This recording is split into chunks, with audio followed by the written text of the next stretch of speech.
Baker Mayfield. Baker Mayfield, since he's been a Buck, has been probably the sixth, seventh best quarterback in the NFL. He hasn't been Patrick Mahomes or Josh Allen. He hasn't been Lamar Jackson. But there's not too many other guys that we start to list if we're talking about the last 2 years. So I've seen a big enough sample size to tell you there's a pretty good chance that Baker balls out. He did so in the playoff game last year versus Philly. And then you look at the Rams, who knows what you're going to get with an old-ass quarterback. Then you look at D.C., who knows what you're going to get with a young-ass quarterback. Give me Baker Mayfield in the hypothetical. I love the Bucs. I think they're right for the picking. I'm not saying they're going to go deep in the playoffs, but if you told me they win a playoff game at home versus what's likely going to be the Minnesota Vikings or Detroit loser, whoever ends up losing that game, give me the Bucs in that one, man. I like the Bucs in that one too. Love the Baker revival of his career. Nothing Love better Baker. than that. Really quick, last hypothetical one: Broncos plus 7.5 versus the Bills, or Packers plus 3 versus the Eagles. Rob Brown. I'm gonna go in this one. I'm gonna go with the. This one sucks because I'm gonna tell you right now, Sean Levine, I might be the only one. I'm not a Packers believer. I think that team's overinflated. I think it's good, but I just don't believe the Packers are as good as they're being made out to be. They went on that win streak, and then you go and look at who that win streak was against, and it was against the dregs of the NFL. They finally step up and play a team that's actually good, and they get smoked. I don't believe in the Packers, so I guess the Broncos, because you're giving me over a touchdown, I guess. Oh, no, man. The Packers are tested. The rest of that division, not named the Bears, was 38-9 this year. And that includes the Packers. So that's a good football team, man. I'm not saying they're going to win the Super Bowl, but they're good. Give me the Packers. All right, we're going to talk more about this. We'll give more NFL thoughts when we come back. It's Sean Levine. It's Rob Brown. It's BetMGM tonight on the BetQL Network. BetMGM tonight. We'll be right back on the BetQL Network, presented by BetMGM. The sportsbook born in Vegas. Download the app today. Please gamble responsibly.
BetQL, it's time for the Daily Tip This is like Disneyland for adults. If I wanted to have fun, I was going to go to Disneyland with my kids. with Michael Jenkins. And you can say I'm a homer. I don't care. Sark has built this program like Nick Saban built Alabama. This is a really deep roster. This is a national championship roster. And Chelsea Messenger. Let's try to beat the rest of the network at being degenerates, because maybe, just maybe, we can win in that regard. I do like the idea of a parlor. Hey, Dad, don't forget about me, the dogster. Presented by BetMGM. The sportsbook born in Vegas. Download the app today. Please gamble responsibly. If anyone can be a degenerate, it can be us. We're back on a Thursday. The Daily Tip for BetQL presented by BetMGM. Coming up, we'll talk about everything we saw in the college football playoffs over the past couple days. In 20 minutes, our preview of Week 18 in the NFL continues with a ton of teams playing for seeding and division titles as well. And that is followed by Chelsea's teaser in just 40 minutes. During the 7 o'clock hour, even more games on the slate in pro football, including the Bucs trying to lock up the NFC South. We'll also continue our survivor pool and put together our show parlay as well. Then at 8 o'clock, football, and more football. We look ahead to this afternoon. Sugar Bowl between Notre Dame and Georgia. Then it's back to the NFL, Vikings and Lions on Sunday Night Football, and the Dogster and our best bets. At 8:40, I'm Michael Jenkins live in the nation's capital. She is Chelsea Messenger live in Nashville, Tennessee. Chelsea, how's the new year treating you? How was your New Year's Eve? Well, New Year's Eve was nothing really to write home about. We went to the jump, and I went to bed early. But Jenks, I'm feeling good that we're getting some normalcy back in our lives, because as much as I love the time off and I love kind of waking up and being like, what day is it? Is it Tuesday? Is it Thursday? And last night I was doing research for the show. I'm like, oh, well, it's Thursday. We have Thursday night football, right? Right? No, we don't have Thursday night football. The next NFL game we have is on a Saturday. We had massive games on New Year's Day, which was a Wednesday. So I'm glad to like kind of getting back to the normal swing of things. I'm going to work. I've got my normal co-host, and we have a normal weekend, a normal-ish weekend on tap, at least. Oh, man, I'm just the opposite. I sure did enjoy waking up not knowing where I was. I'm like, what is it, a Tuesday? Is it a Wednesday? I lost count. I don't know. I have to say I was not like, oh, awesome, 4 a.m., let's go. But it's nice to have a little routine. Like, a little routine is always a good thing. So I totally get that. But I can definitely get lost in days off and not worry. So I was not like on Tuesday, like, I wish I knew exactly what time it is. I was like, it doesn't matter. Like, I'll just go ahead and take a nap or whatever. So I get the routine. That's definitely nice. But it's good to see you. Good to be back. Yeah, especially after yesterday. Me and my husband were talking. We were saying, okay, so if Texas loses this thriller of a game, is Jenks going to call out sick tomorrow? Because honestly, possibility. If you would have, I don't think anybody would have blamed you. That was 4.5 hours of torture. Like, honestly, we jumped out to such a big lead in that game. I say we, like I was down there in Atlanta playing offensive guard or something. You went to school there. I did. You I absolutely did. Yes, I have 2 degrees from University of Texas, so I'm definitely a Longhorn through and through. But the first 10 minutes of the game, and we'll get into this, I was like, got this. No problem. Finally, an easy dub. And no. And after Texas missed that one field goal with, 2 seconds on the clock when it doinked off the upright, I was on the floor, like in our condo, just like tapping the floor, like, okay. And then Catherine, she was actually like cackling, but like you're making me so nervous. Like, what is happening? I've never seen a game like this because it was a wild game. So I'm happy to be here. I'm happy we got the dub. But you're right. Had we lost, you might be talking to Kate Constable right now. That was the other thing I was going to ask, because we know the lovely Catherine has been along with you on your college football journey, or at least she's starting her own college football journey. Yes. And so far it's been pretty much smooth sailing. But like, what did she think of like the whole experience last night? It was very different. I mean, I will say to Catherine's credit, first of all, she's been a saint because I think she's about ready for football to be over. We watched a lot between the Longhorns and the Commanders. Like, we watched a lot of football. But I will say, like, she's definitely picked up on little things that, you know, when you first start out learning anything, you ask some really basic questions, which is totally fair. You should. You have to sort of set the foundation, and she's done that. And now, as time has gone on, she'll ask or mention little things that she would have never mentioned months ago. I think she at least appreciates, like, why this sport can drive you crazy, or that football, like anything else, is kind of a reality show. Do you know what I mean? Like, there are different personalities involved, and there's different people who take sides, and then you're playing for something, but then there's these side stories as well, and memes and everything else that comes out. So I think when you take that into it as well, along with the play on the field, if you're sort of new to any sort of sport, then it helps to maybe help you see the overall picture, if that makes sense.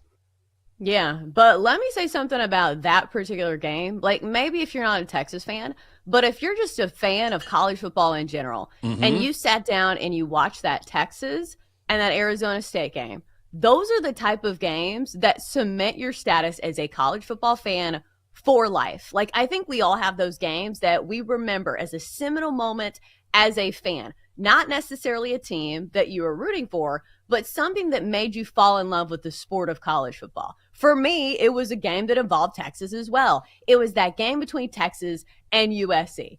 I think you know what I'm talking about. I you know, do. The Vince Young, the Reggie Bush, the Matt Leinart game, where it was just back and forth and blow after blow and superstars all over the field, where this one was kind of reminiscent of that. I understand it wasn't for the national championship, but these are the type of games that grow the game.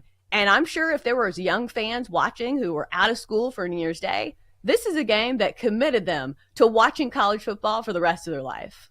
No question. This was an instant classic. Texas winning 38 or 39-31 in double overtime.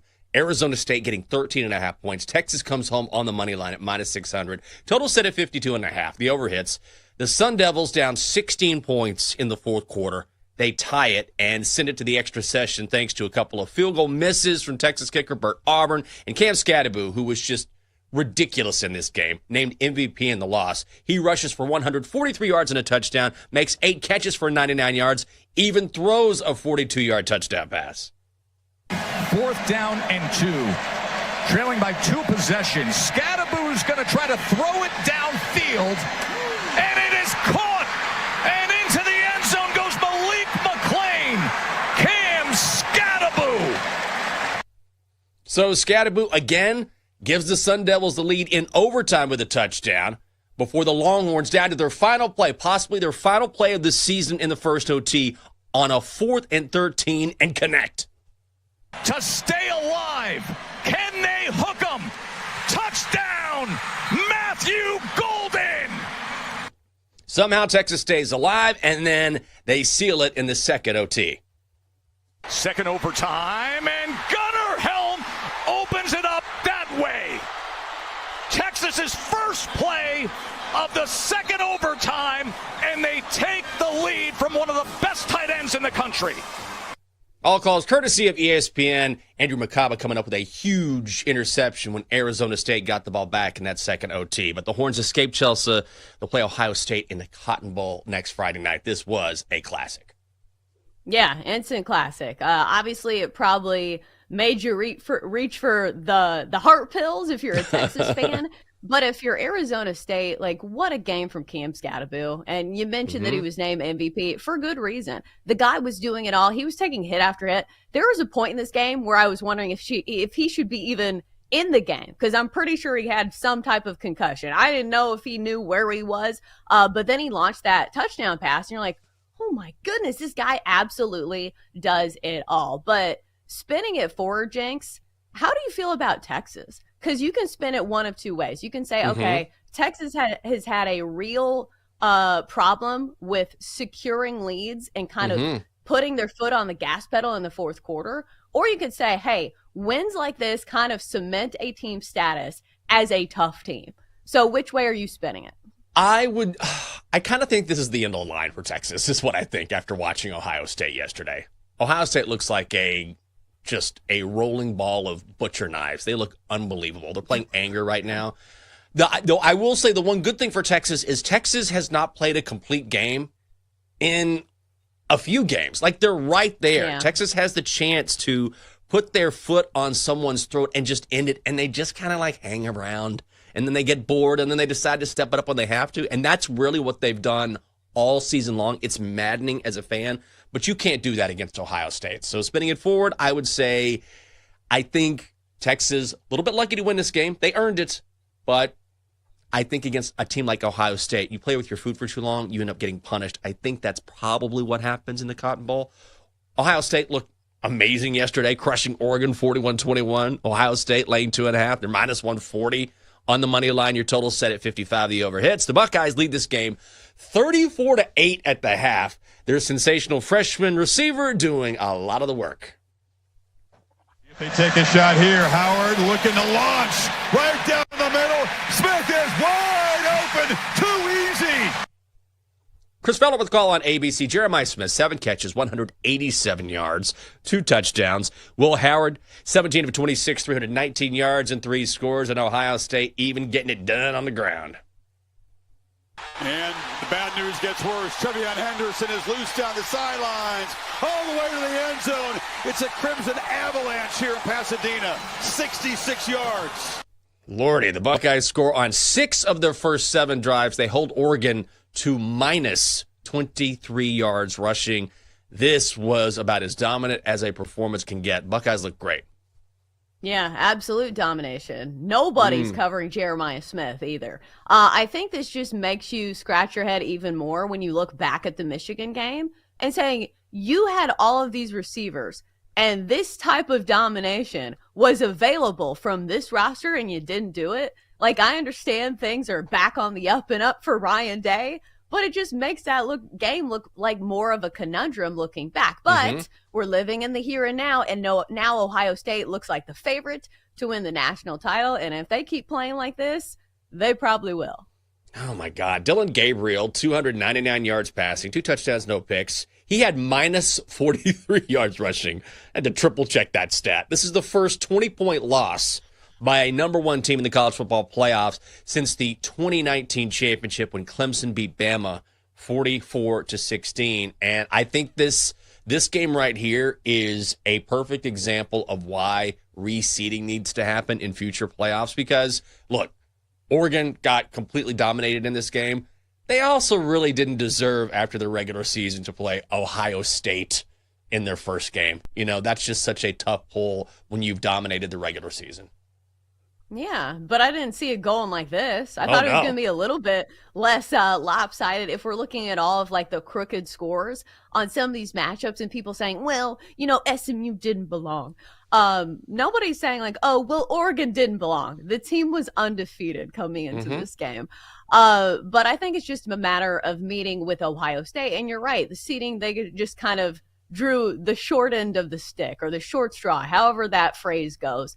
But it's more about Ohio State obviously moving forward than it is about Oregon.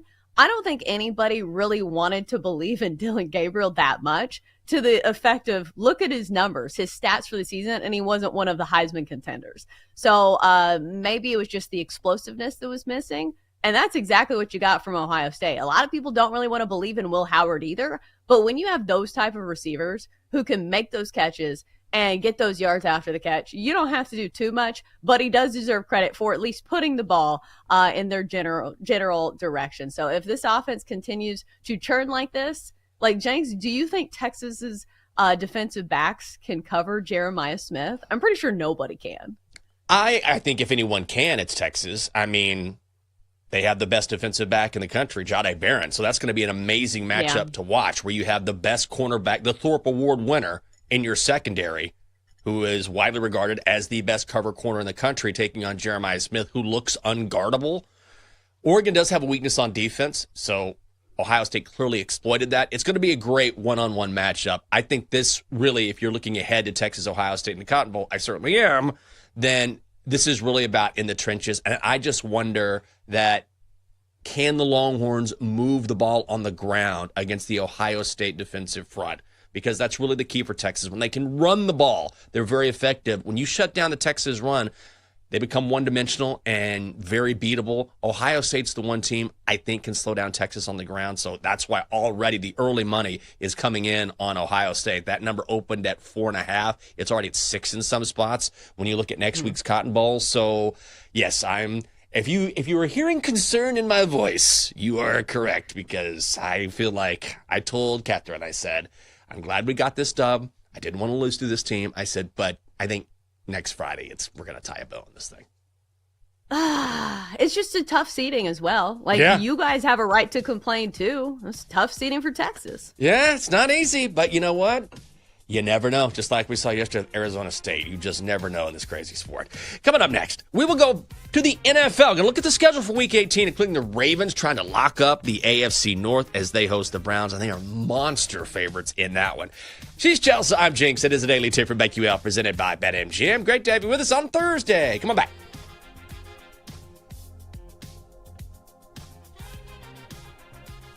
Chelsea and Jenks will be right back on the Daily Tip on the BetQL Network, presented by BetMGM on the Sportsbook born in Vegas. Download the app today. Please gamble responsibly.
Welcome back to the Daily Tip, presented by BetMGM. The sportsbook born in Vegas. Download the app today with Michael Jenkins and Chelsea Messenger on the BetQL network. Welcome back to the show. Daily Tip for BetQL, presented by BetMGM. I'm Michael Jenkins. She is Chelsea Messenger. Coming up here on the program, guess what? It is week 18 in the National Football League, and some games won't matter. Some games have a ton of things that matter, including Lamar Jackson looking to continue his late season MVP push. Ravens trying to lock up the AFC North. Did you watch anything besides football? Was there anything besides football on? I mean, basketball. We had NBA, a little splash of hockey, but I was so zoned in on everything college football that I didn't watch much anything else. I watched some NFL as well, but as far as other sports, I feel like I need to be a better friend. Need to be a better fan and check in on what everyone else is doing. Yeah. No, you don't. It's football season. Just be like the NFL. Be like, listen, we're the NFL and it's our time of year. If NFL is even in the realm of like our season, we're going to be watching football. Even if it's preseason, even if it's training camp, even if it's Christmas Day. Sorry, LeBron. We're watching the NFL. And then we had college football all day yesterday. Like the craziest thing about like this time of year is that you have sports on at all times a day. Like you wake up and if you're waking up at noon, Jenks, you're rolling over and you're turning on the TV. There's games on at noon. Maybe not at your time zone, but like in Central Time, we have games on at noon. It's crazy. Yeah, it was awesome. I found a couple new bars here in D.C. because I'm like, where did I go? I went to get like an allergy shot or something in the morning. One of my days off, I forget. And I was like, man. Oh, what was I watching? I think it was in the afternoon. I was watching Missouri and Iowa. That's who I was watching. It was just like mid-afternoon. Yeah. And I was like, you know what? I want to watch this. And so I was like, there's got to be a place that's open. And the best part about that is when it's the middle of the afternoon. D.C. becomes a ghost town during the holidays. It's absolutely wild. Like there's no one here. It just completely clears out. Like I was the same day as I was walking home before I went to my appointment. I'm standing in the middle of the street of my neighborhood, like a big street here in D.C., and I'm just standing there. I took a picture. I'm like, I'm the only guy here. It's wild. So then I was able to walk into a place and just enjoy a bowl game, middle of the afternoon, just drinking my hand, watching college football. I'm like, this is great. I loved it. It's a weird time of year, isn't it? It is. It feels like bizarre. Like you said, like when there's nobody in town, when you go to a bar and you don't feel like an alcoholic for cracking open a beer at 11 a.m. and watching the Music City Bowl. But enjoy it because it's almost over. And then we're careening towards the worst month of the year, which actually we're already in. January, worst month of the year by a mile. I hate January. So at least the start of January is good. But like once we hit like January 25th, like it's like January 37th, 3 more days until January's over. And it's like 15 degrees. The sun's nowhere to be seen. And I'm depressing people as we speak. Oh, I love the shot of you every January that comes on my TV when you're battling with something and it's you with your hand against the wall, maybe against some blinds or something, and you're just like kind of peeking outside. Like, I don't know if I want to go out there yet. It's not warm enough. And I'm like, there's Chelsea right there, just waiting for February. It's almost here. Well, it's not almost here. You got a full month. February's not even that great either, but at least we have the Super Bowl. And I will say this. If there are no distractions during the playoffs for NFL football and during the national championship for college football, there's no excuses. What else are you doing on a weekend when it's 30 degrees out? You're not playing outside. You're not going anywhere. You have nobody to shop for because you spend all your money on Christmas. So no distraction. Yeah. Just focus on the game until we get to January. Well, we got a couple of Saturday games in the National Football League, as Roger Goodell is wont to do every year. Once things sort of break down in college football, then the NFL goes to Saturday as well. Like we're careening towards a time when the NFL is like 7 days a week. It's just a slow grind until Roger Goodell gets a game on every night. Let's start with the Browns and the Ravens. So the Ravens are laying 17.5 points. The Ravens are minus 2,000. The Browns are plus 1,000. Your total is 42. How many parlays do you think the Ravens money line will be in? About a ton. Like, I'll just knock this down. Knock these or add these odds up. Give me a little more value, just a touch. People are just going to throw Ravens in.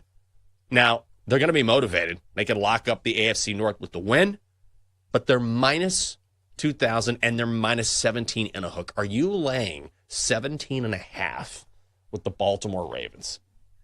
Absolutely not. This feels like a very large number. Could they cover it? Absolutely. Because we just saw this. Didn't the Ravens, they were laying some kind of wild number against the Giants, like not that long ago, and I'm pretty sure they covered it. Depending on what the number was, won that game 35-14. So obviously this is a big game for the Ravens, still in the hunt for the AFC North. They need to win this game. Meanwhile, the Browns are playing for absolutely nothing. But we've seen in years past, occasionally there's a wild game where somebody just wants to play spoiler.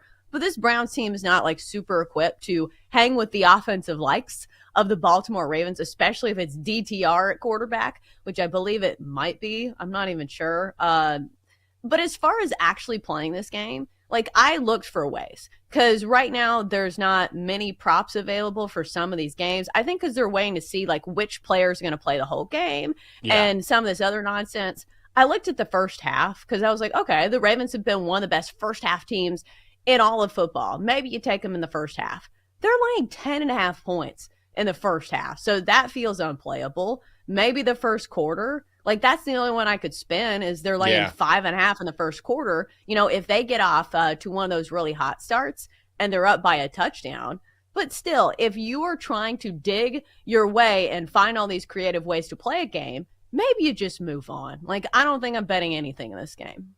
Yeah, I don't think I am either. I will say, I don't necessarily mind Ravens in the first half. I think it's Ravens minus 9.5, and I'm not someone who tends to bet. Is it 10.5 now? Oh, God.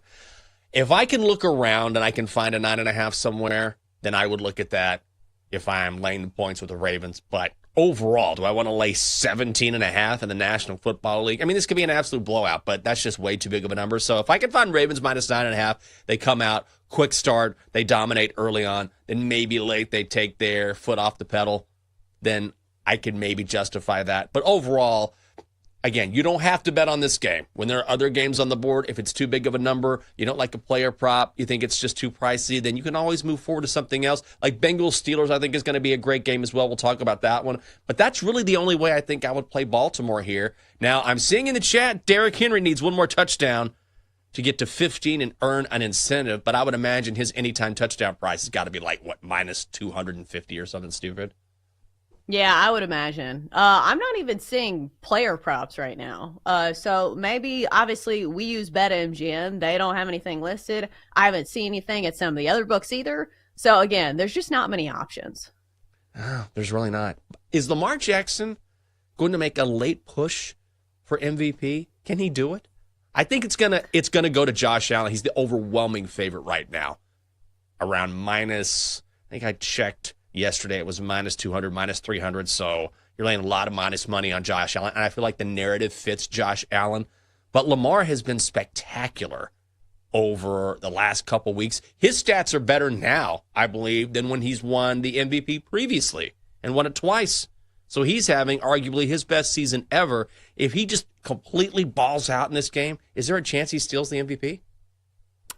I don't think so, because it feels unfair to Josh Allen, because Josh Allen is going to start against the Patriots just to keep his consecutive starts alive, but then he's going to be pulled rather quickly because there's no reason for the Bills to be playing any of their starters against the Patriots. So looking at the odds now, one would think that we've already pretty much given it to Josh Allen. I'm not going to say never, though, because we've seen stranger things transpire. You're right. It's kind of wild to me. You look at the numbers and the stats for Lamar Jackson, it feels like maybe he should be the MVP. I don't know if it's voter fatigue or if it's something to the narrative that Josh Allen lost his number one receiver and he doesn't play with a star-studded cast around him and he's still putting up these numbers.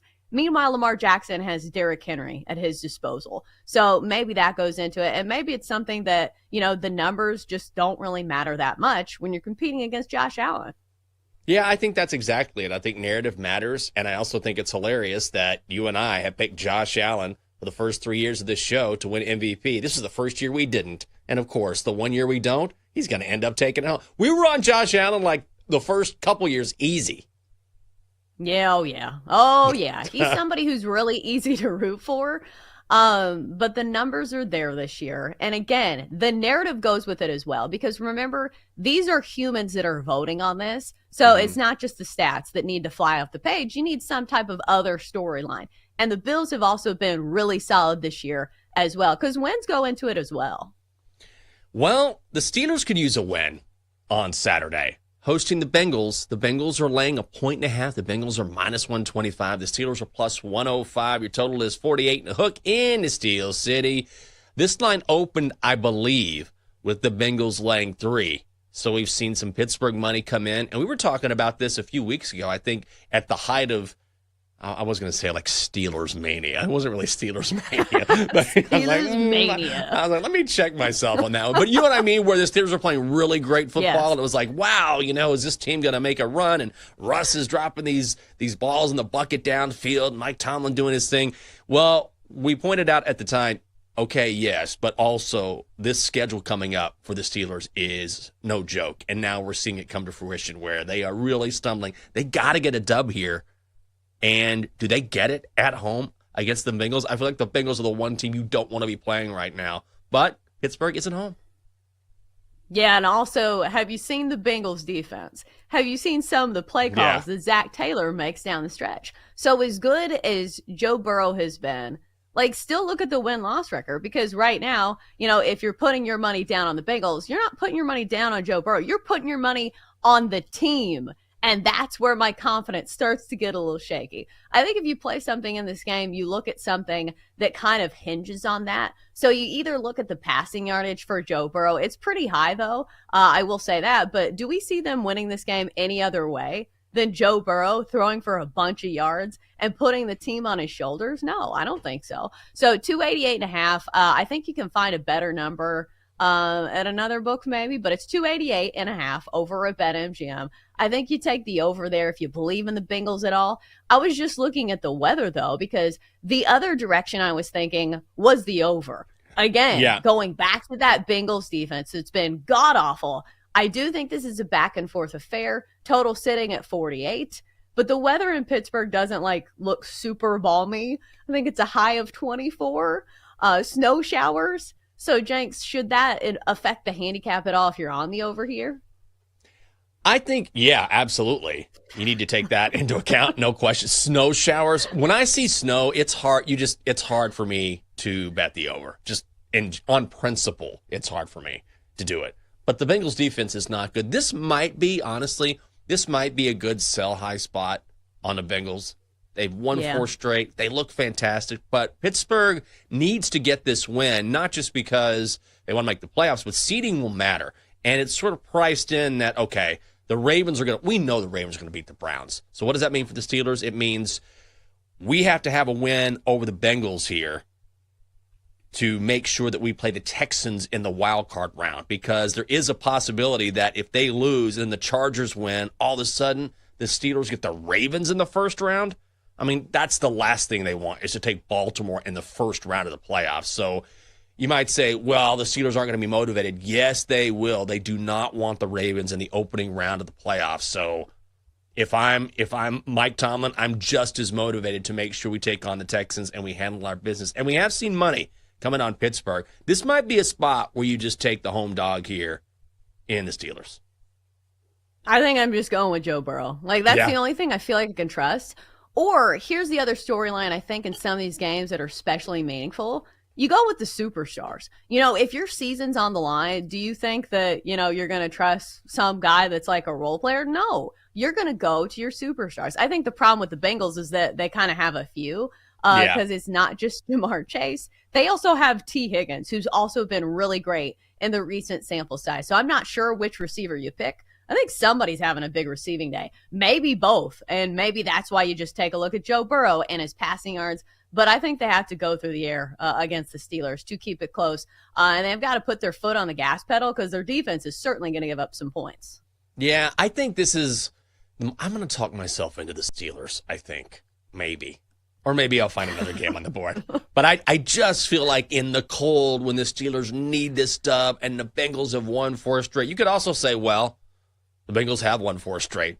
Joe Burrow's playing out of his mind, and he is. You talk about a guy who's having an MVP season. If Cincinnati were winners right now, we'd be talking about Joe Burrow, who's having the best season of his career. He's playing as well as anyone in the world right now, quarterback. He's unbelievable. I just feel like the Steelers are going to be ready for him. I wish I'd gotten Steelers +3 in a snow game. Feels like a field goal game. And now, 1.5. Might as well just take the money line. I don't know. I know. We talk about a different game, I'll probably choose a different result. Coming up here on the show. Oh, it might be a Thursday, but there's no way we are getting away from Chelsea's Week 18 teaser. That is coming up next on the Daily Tip from BetQL, presented by BetMGM. Thanks for being with us, and we're coming right back.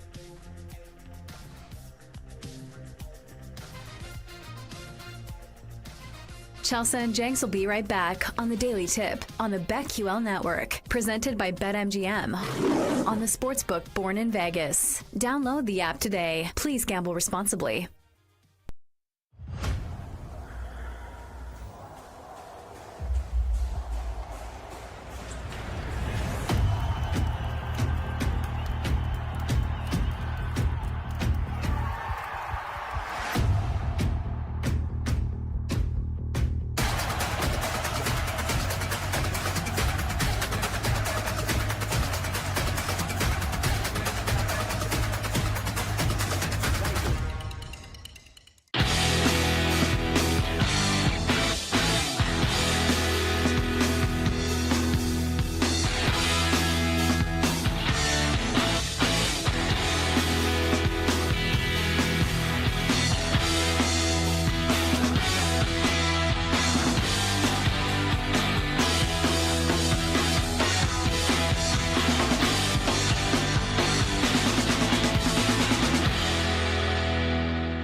Welcome back to the Daily Tip, presented by BetMGM.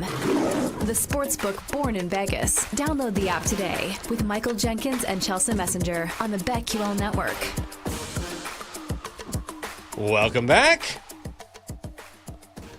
It is the Daily Tip from BetQL, presented by BetMGM on a Thursday. I'm Michael Jenkins. She is Chelsea Messenger. Coming up in mere moments, Chelsea hands out her favorite plays for Week 18. In fact, she's going to put together her Week 18 teaser. This is a tough week to bet in general. Tough week to put together anything. But, man, with so many question marks, so many players going after incentives, some teams are playing for a lot, some teams are playing for a little. Man, I'm glad you're doing the work here because this is not going to be easy. Duh, I know. So the other thing is just that it's a smaller pool to work with because anytime that you're in betting, you want a lot of options. The more options, the better, options you have. So this week doing a teaser was a little difficult, but I'm only going to do 2 teams and maybe we're going to throw in 1 alt total. So it's a little different. It's a little bit more creative, but we're going to give it the good old college try. So here it is. It's not Teaser Tuesday. It's a Teaser Thursday. Chelsea is such a teaser. All right, so let's try to navigate some of these landmines and pick some winners for a teaser. So normally I'll do a 3-leg teaser that's plus 160. This week, I'm only doing 2 teams because I don't think there's that many great options because the goal of a teaser is to go through as many key numbers as you can and also kind of relying on like more dependable teams and teams that you think can either be good underdogs or teams that are trustworthy favorites. So the 2 teams I'm going with this week are both playing in meaningful games. First off, we're going to go with the Falcons. Line in this game is 8.5. I'm going to tease it down to Falcons minus 2.5. In fact, I think you can get the Falcons at minus 8 in most places. So you can tease that down to just 2. Obviously, it's below the key number of 3, and they're going against the Panthers. I think the key matchup here is the Falcons run game against this Panthers defense. This Panthers run defense has been the worst in the NFL all season long. If you've been playing opposing running back props, you've been making a ton of money. So I think this is a big game for Bijan Robinson. And now that they have Michael Penix Jr. at quarterback for the Falcons, that option, the read option for their offense is so much more effective because Michael Penix Jr. can actually move around a bit as opposed to Kirk Cousins. Next up, we're going to go to another really meaningful game. 2 of the best teams in the NFL squaring off between the Vikings and the Lions. So this line just moved to 3. Vikings getting 3 points in this one. You give them 6. That means the Vikings are getting 9 in this one. I still think that the Vikings have a chance to win this game outright. I think the Lions defense, all those injuries are really starting to mount up. And we've seen it. In the past few games, they've been giving up like 20 plus points in all of those. So I don't trust the Lions defense enough to make this game a blowout. And in fact, the total in this game is 56.5. So I'm going to go with the Vikings plus 9 and the Falcons minus 2. Jenks, who ruins my teaser? The Minnesota Vikings. That's if someone's going to ruin it. I actually think that you're right because I think the Vikings have a chance to win the game outright. I'm like you. The Lions defense is too banged up, I think, to blow out anyone. But the Lions at home with the season they've had, Ford Field is going to be in an absolute frenzy. Maybe the defense makes a play or 2. So Dan Campbell is a hell of a head coach. He's done a great job this season. I think this is going to be a close game. I really like the Vikings. I think maybe in the points. Although, do I want to fade the Lions? No. I'm just saying, of the 2, I don't think Carolina's going to hang with the Falcons. I mean, it's Carolina. But I think there's always a possibility that Detroit can just go off on someone and everything kind of falls their way, especially in this environment on a Sunday night. Yeah, it doesn't feel good because normally I like to take a lot of points in the games that don't have high totals because that's the other thing that kind of stinks. This is a total of 56.5. This is one of the highest totals we've seen in a while. So points clearly not at a premium this one. And maybe there's some reason why this line is going towards the Lions, because this one was 2.5 last night. It's moved to 3 overnight. So there's some money coming in on the Lions. Maybe I need to do some detective work, even though every time I look at the injury reports, I'm like, okay, the Lions have a ton of injuries, so I'm Yeah. not sure where this is coming from. But still, I do think the Vikings have a good shot at winning this one, so I'll keep them in the teaser. The other option that I was thinking of was maybe a total, and it would be an alt total, because obviously this is a teaser. So we talked about the Bengals and Steelers game earlier. The total on that one is 48. I was going to do an alt total of 42. That is a key number, but the weather does not look super promising. And if anybody can maybe put the clamps down on Joe Burrow, maybe it's the Steelers defense. But here's the thing about snow games. We saw this earlier in the season with the Bills and the Niners. Sometimes I think the snow actually makes it harder on the defense, because you can't get your footing. So maybe this is a case where the defense struggles a little bit, to slow down Joe Burrow. And even if it was perfect weather, it's hard to slow down Joe Burrow and company. So that's the only other leg that I would add. As far as like straight up teaser legs and sides, it just feels like a minefield. There's not really anything else that jumps off the page. Maybe in some of these like meaningless games, you could say, okay, neither of these sides matter. Just take the underdog and add some points. But I don't know. That feels a little careless to me.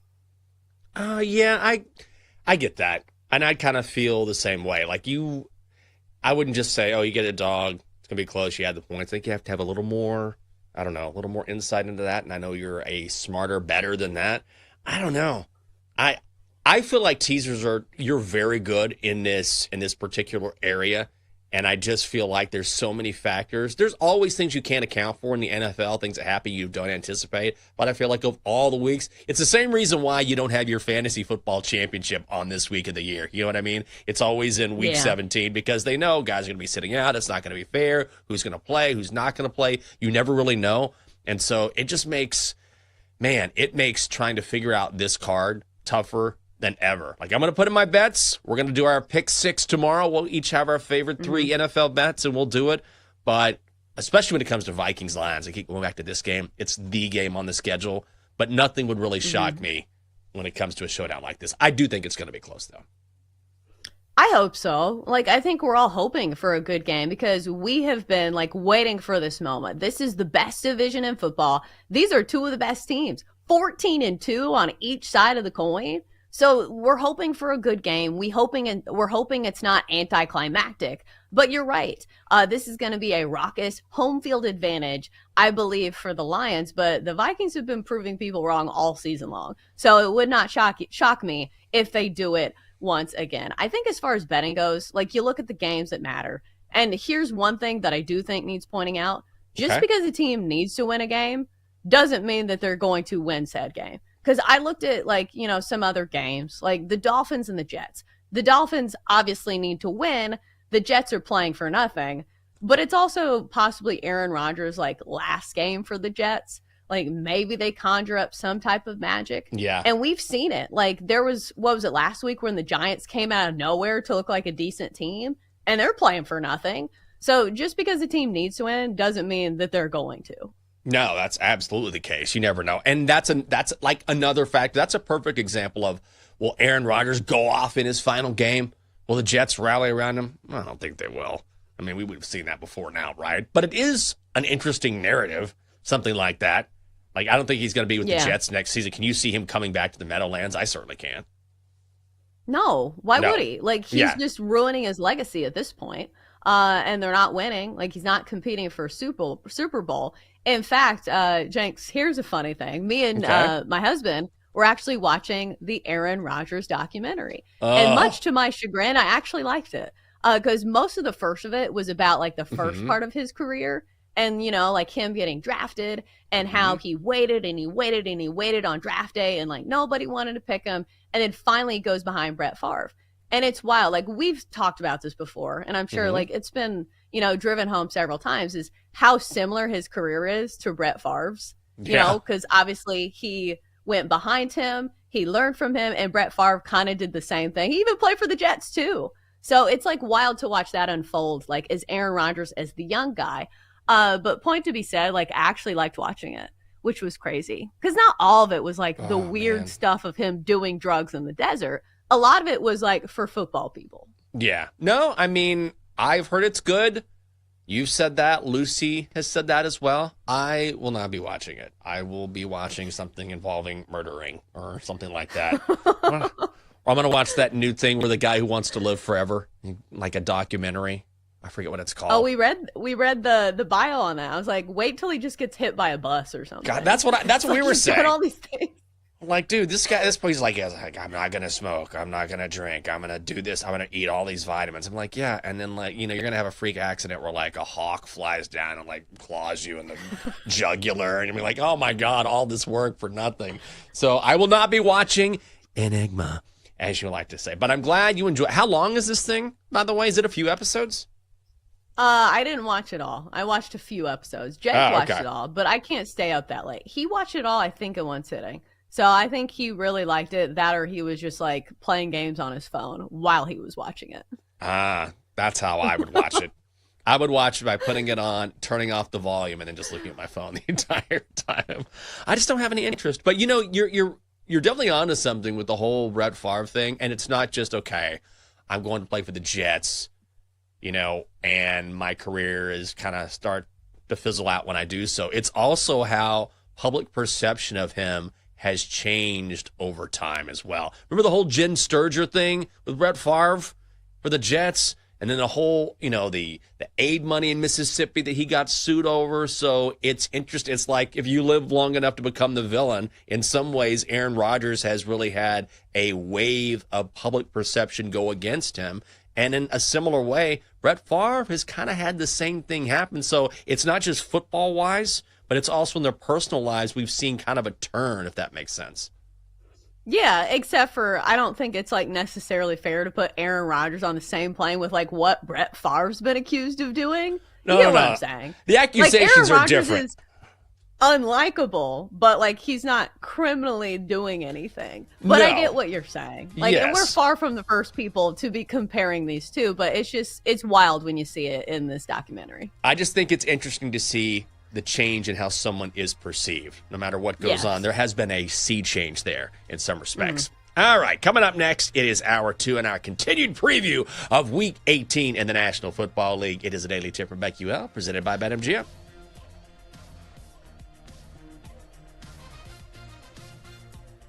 Chelsea and Jenks will be right back on the Daily Tip on the BetQL Network, presented by BetMGM on the Sportsbook Born in Vegas. Download the app today. Please gamble responsibly.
Daily Tip. This is like Disneyland for adults. If I wanted to have fun, I was going to go to Disneyland with my kids. With Michael Jenkins. And you can say I'm a homer. I don't care.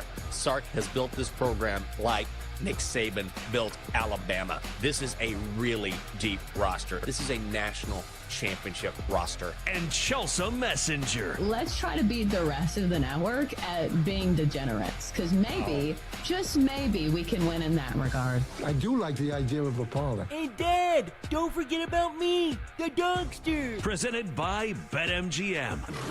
The sportsbook born in Vegas. Download the app today. Please gamble responsibly. If anyone can be a degenerate, it can be us. Welcome back. I'm Chelsea Messenger. He's Michael Jenkins. And over the next hour, we'll get you ready for betting on the NFL. Despite all the landmines going on with the playoff scenarios and the playoff pictures, teams that are playing for nothing and teams that are playing for everything. And maybe some teams who are playing, but we don't know how long they're keeping the starters in for. We've done all the homework so you don't have to. So we'll start off by previewing some of these games. And then later in the hour, we'll get to our survivor picks, which granted, it is a very small pool of games that matter. So that's going to be tricky as well. Jenks, this stinks. We just got back to work and now our brains have to work even harder. I have to get in the zone. Yeah, I'm just drinking coffee. I'm just trying to survive right now, for being honest. I still have a little college football. I'm still stunned from that Texas-Arizona State game, and I got a handicap. Oh, my God. I had a nice little run there for a while, but then I took a break. Did you do a lot of gambling, like, during your time? Because I'll do it, but I'll also just kind of take a break. I'll take a mental break from just sort of all the handicapping for a while and kind of use my time to reset. I feel like you're more hardcore. Like, you're like, I'm going to gamble more. Well, I gamble more, but I do less research. Like, if I'm just doing for fun bets, like, I'm not, like, looking at game logs. I'm sitting on my couch, and we're going with gut feeling. So it's like me and my husband, and they're just like, hey, you think they can come back from this? Sure. Yeah, they're getting this many points. Let's do it. So it's more that. So it doesn't feel like work to me, because it's just like we're firing away. But you're right. As far as, like, actually handicapping things and saying, okay, well, let's look at his last 10 games and let's look at the defensive match fear. I'm not doing that on my days off. I just feel like this time of year, there's so many things going on. Like, I feel like my brain is still recovering from Christmas and all that went into that. Then we just took our Christmas tree down. It just feels like a lot of things going all at once, to where it's like hard to keep the blinders on. Like, all right, Chelsea, work. Time to put some focus and some energy into some numbers and reasoning. But Jenks, yes, the Christmas tree did come down yesterday. Have you guys taken down all your Christmas stuff? No way, man. I'm leaving that thing up for at least a month. I would say end of January we'll take it down. I just want to enjoy it. Like, I love Christmas, and I feel like Christmas, lovely Catherine and I were talking about this, like, it just moves so fast that I feel like that we just looked up, we're like, it's Christmas. We had a great Christmas, don't get me wrong, but I just thought, my God, it got here and it's already gone, and I just kind of want to soak it in a little bit longer. So other people who walk by our window, be damned. Like, you're going to see a Christmas tree up for at least I'm going to ride out. I might even listen to some Christmas music. I don't even know, but I'm going to have a couple more weeks where even if it's my own little quiet bubble, I'm just going to enjoy the holiday spirit a little bit longer. And, you know, a lot of people don't like this time of year, and it'll kind of, I feel like, maybe just soften the blow of early January. Yeah, January sucks. I think we've established that here on the show. We are very anti-January. Yes. I usually subscribe to, like, the same thought as you, is that I'm not going to fault anybody who still has their tree up, because you need something to get through the month of January. I just did it this weekend simply out of necessity, and it was like one less thing that I had to, like, have on my plate later, and I couldn't justify having 2 days off and not doing something productive. Do you know what I'm saying? Like, it was like, okay, what have I done with my time off? Because normally we don't ask for days off unless we, like, really, really need them, or I'm going on vacation. So I'm like, Chelsea, you had 2 days off and you did nothing? What are you doing? So at least I could say I took all my Christmas decorations down. That's true. And also, you should give yourself a break, though, and just be like, you know what? I worked my butt off. I deserve a day or two where I don't do anything. Seriously. Like listen, you're talking to someone who's always getting stuff done. Like I always stay ahead of the curve. But the reason why I try to stay ahead of the curve is so when I have like a day or two, I'm like, guess what I'm going to do today? Nothing. Whatever I want to do because I've been working so hard. Not that I'm like, oh, I work so hard, I work so much harder than everyone else. But you also have to cut yourself some slack. That's what I'm saying. You know what I mean? It's like even football players before they work in the off season, like after the year, what do? They book it to Cancun or someplace in the tropics. And like, I've been working my butt off. It's time to take a break. You deserve a break today. That's the old McDonald's slogan. You deserve a break today. Nah, we're Camp Scatabooing over here, where it's nose to the grind every single day. No, I get what you're saying. It's just there was a lot of sitting around being done over the holidays, so I needed like to get up and do something too. Okay. Because like there's only so much time that you can like sit and rot on the couch. So like I needed to get up and do something, and I could like cross something off my list because mentally it's just like a weird time of year, especially for people who like want to get stuff done and feel productive. So I don't know. It's just weird. All right. So speaking of weird times of year, we're going to get you ready for betting on the NFL this weekend. And no, there's no Thursday night football, which is wild to say. This is normally how I count my days to say, oh, what day of the week is it? Oh, we have Thursday night football today. No, we don't. First game's going to be on Saturday. And we do have some meaningful games. And I do think maybe these are the games that you should be betting on. If you're betting on the NFL at all this week, actually a big matchup in the NFC South, Panthers and Falcons. And I understand this is not going to be the same tune of Vikings and Lions, but still, it's a big game for the Falcons. They still need to win, and they still have a shot at winning the division title, but they need the Bucs to lose as well. So they need to win, and they also need some help. But luckily for them, they're going against the Panthers. Panthers 4-12 this year. We know they've been scrappy underdogs. Line's 8.5 now. So money coming in on the Falcons. I think some people are believing what Michael Penix Jr. brings to the table for this Falcons offense. And Jenks, I think this handicap starts and ends with the Panthers' absolute inability to stop the run game. If you look at some of the opposing running backs against the Panthers this year, well, number one, just across the board, the Panthers are the number one worst defense at stopping opposing running backs. And we've seen it. In the last 6 games, Bucky Irving went for 113, James Conner 117, Rico Dowdle 149, Saquon 124, and then Bucky Irving again had 152 yards against this Panthers run defense. So how do you think Bijan Robinson is going to fare against the Panthers? I think he's going to run a lot of yards. Even if you throw in Tyler Algier in there, the rush attack of the Falcons should have no issues getting things going, which is good when you have a rookie quarterback. Yeah, and I think Michael Penix Jr. has looked really solid. And he's one of those guys because it's the end of the season, right? So you can only see so much improvement when your time is finite here. But he's looked really good. And the one thing that I did not expect about Michael Penix Jr. is, and I should have known this, but he's a lot more mobile than you anticipate. Like, he can flat out sling it. There's no question about that. And also, especially compared to Kirk Cousins. But, yeah, I think you make a great point about Bijan Robinson and also the Carolina Panthers. They just can't stop anyone. This is the worst defense in the National Football League by many metrics. So you take a guy who can just chew up yardage on the ground like Bijan can, and a quarterback that I think can, I don't know, say he can go off in this game, but I think this is a perfect opportunity for the Falcons to be really balanced on offense, for Bijan to go off, and for Michael Penix to show what he can do against this Carolina defense, build some confidence, and sort of pad the stats a little bit at the end of the season. They have to win this game. So I like Atlanta. 8.5 is not something I'm crazy about laying, but I think that's where I would lean. Yeah, I think so as well. Even if you want to throw them in a teaser, if you simply want to play something on Bijan Robinson, I think that's the way to do it. Because if you have like one handicap that you particularly believe in and it's very specific, like running backs, you just play the player prop and you move on, because 8.5 is still a pretty large number. All right, how about your team, Jenks? The Commanders and the Cowboys. Commanders sitting at 11-5, Cowboys 7-9. Commanders obviously in the playoffs, 4 here, total of 44. How do you play this one? Man, I like too many favorites this week. Although I was talking about the Steelers earlier, not a favorite, so maybe I'm not completely on all the favorites. But when I hear myself sounding chalky, I kind of check myself. Like, you realize you're picking all favorites, right, Michael? But this number has gone up from 3.5. I liked it much better there.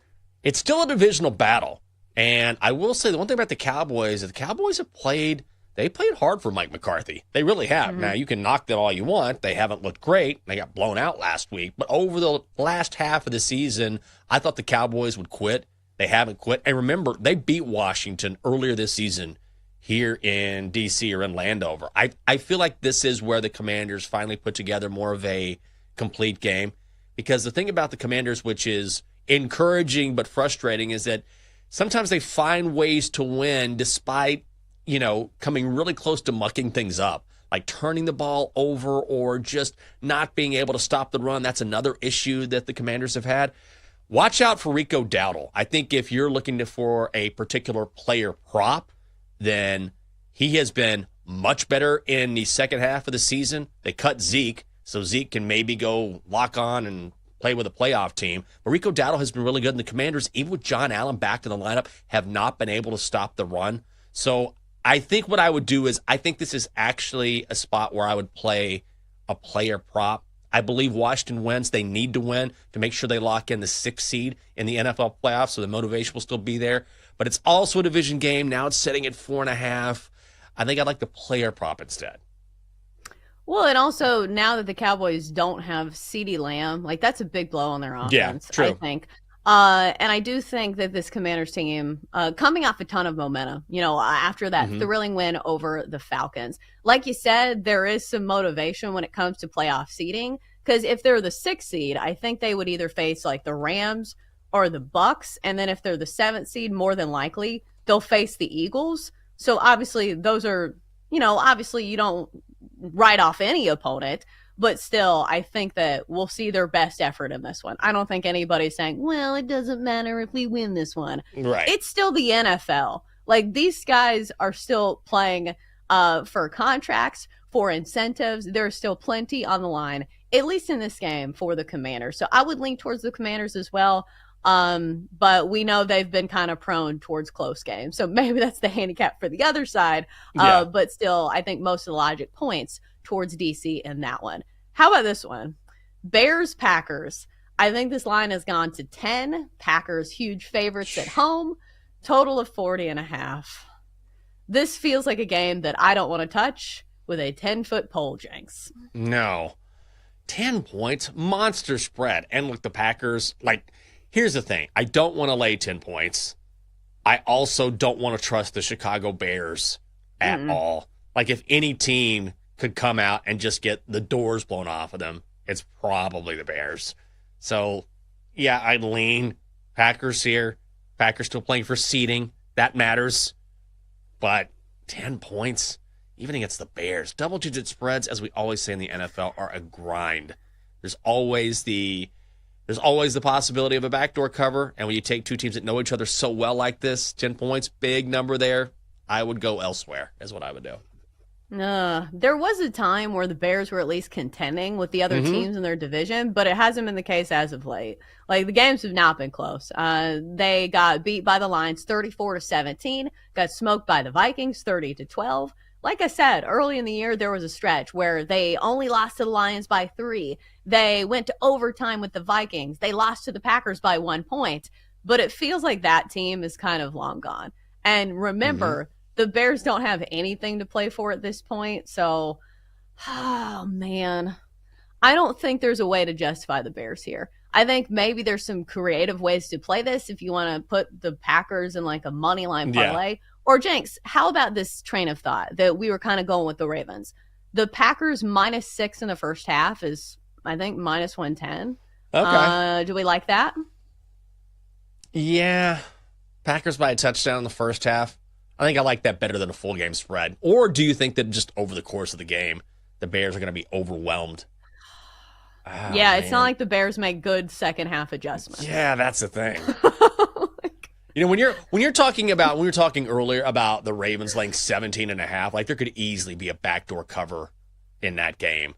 Easily. When you're talking a number that big. Here, I don't know. I feel like that the Bears might just fold down the stretch. I mean, this is a team that just wants to end it. They want to end their season. And the Packers will be motivated again. They got to keep their seeding because the last thing they want to do is to draw. I think if they lose, Or I think what they need to happen is they need to win, and they need the Commanders to lose is what they need to happen. Still need to win. Yeah, so they still need to win and get a little help along the way. So the motivation is definitely going to be there.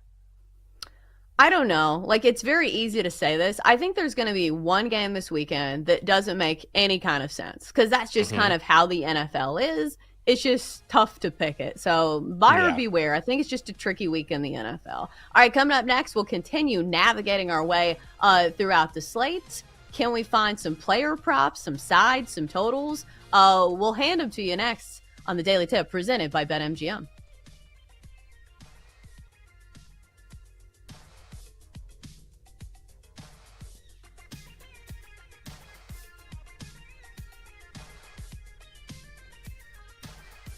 Chelsea and Jenks will be right back on the Daily Tip on the BetQL Network, presented by BetMGM on the Sportsbook Born in Vegas. Download the app today. Please gamble responsibly.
Let's get back to the Daily Tip with Chelsea Messenger and Michael Jenkins on the BetQL Network, presented by BetMGM. The sportsbook born in Vegas. Download the app today. Please gamble responsibly. All right. Welcome back on a Thursday. It's our first show of the year 2025 because Jenks and I had off yesterday. Welcome back to work, those of you who are driving on your commute. Thanks for tuning in and starting your day with us. Jenks, I feel like 2025, I thought that we would have flying cars by now. Like, doesn't it sound so much more futuristic? Like 2025? Yeah. Like, we're just as close to the year 2000 as we are the year 2050. Oh, God. Wild. Yeah, what happened to the flying cars? You know? Right? What happened? What are we doing? Weren't we all supposed to be just like floating around the sky right now? I don't know what happened. We all got lost in the comments section. I guess that's what went down. I don't know. It's amazing to think We're all if just you making memes. Yes, we're all just making memes and yelling at each other. But if you look at like these, exactly right. It's like, I guess I could work on that flying car idea, but I think I'm going to watch The Rizzler for a little while. Like, okay, well, I don't know if that was the best decision, but yes, 2025 is hard to believe. What did I say to myself the other day? I was like, man, this year's moving by fast. I'm like, Michael, it's 20. What are you talking about? It's January the 2nd. I got to get my mind right. I think we're all kind of on that page. Funny aside, and maybe this is not for the listeners, but simply the staff of our show. Guess who was at Jake's work the other day? The Costco guys. You know, who is it? AJ and Big Justice? You know, the guys that are with the Rizzler all the time? I know. Yeah. Because I was talking about how we make fun of them on the show all the time. Like, we're like, oh my God, like, how are these people popular? And Jake was like, you know what? I think they were at my work the other day.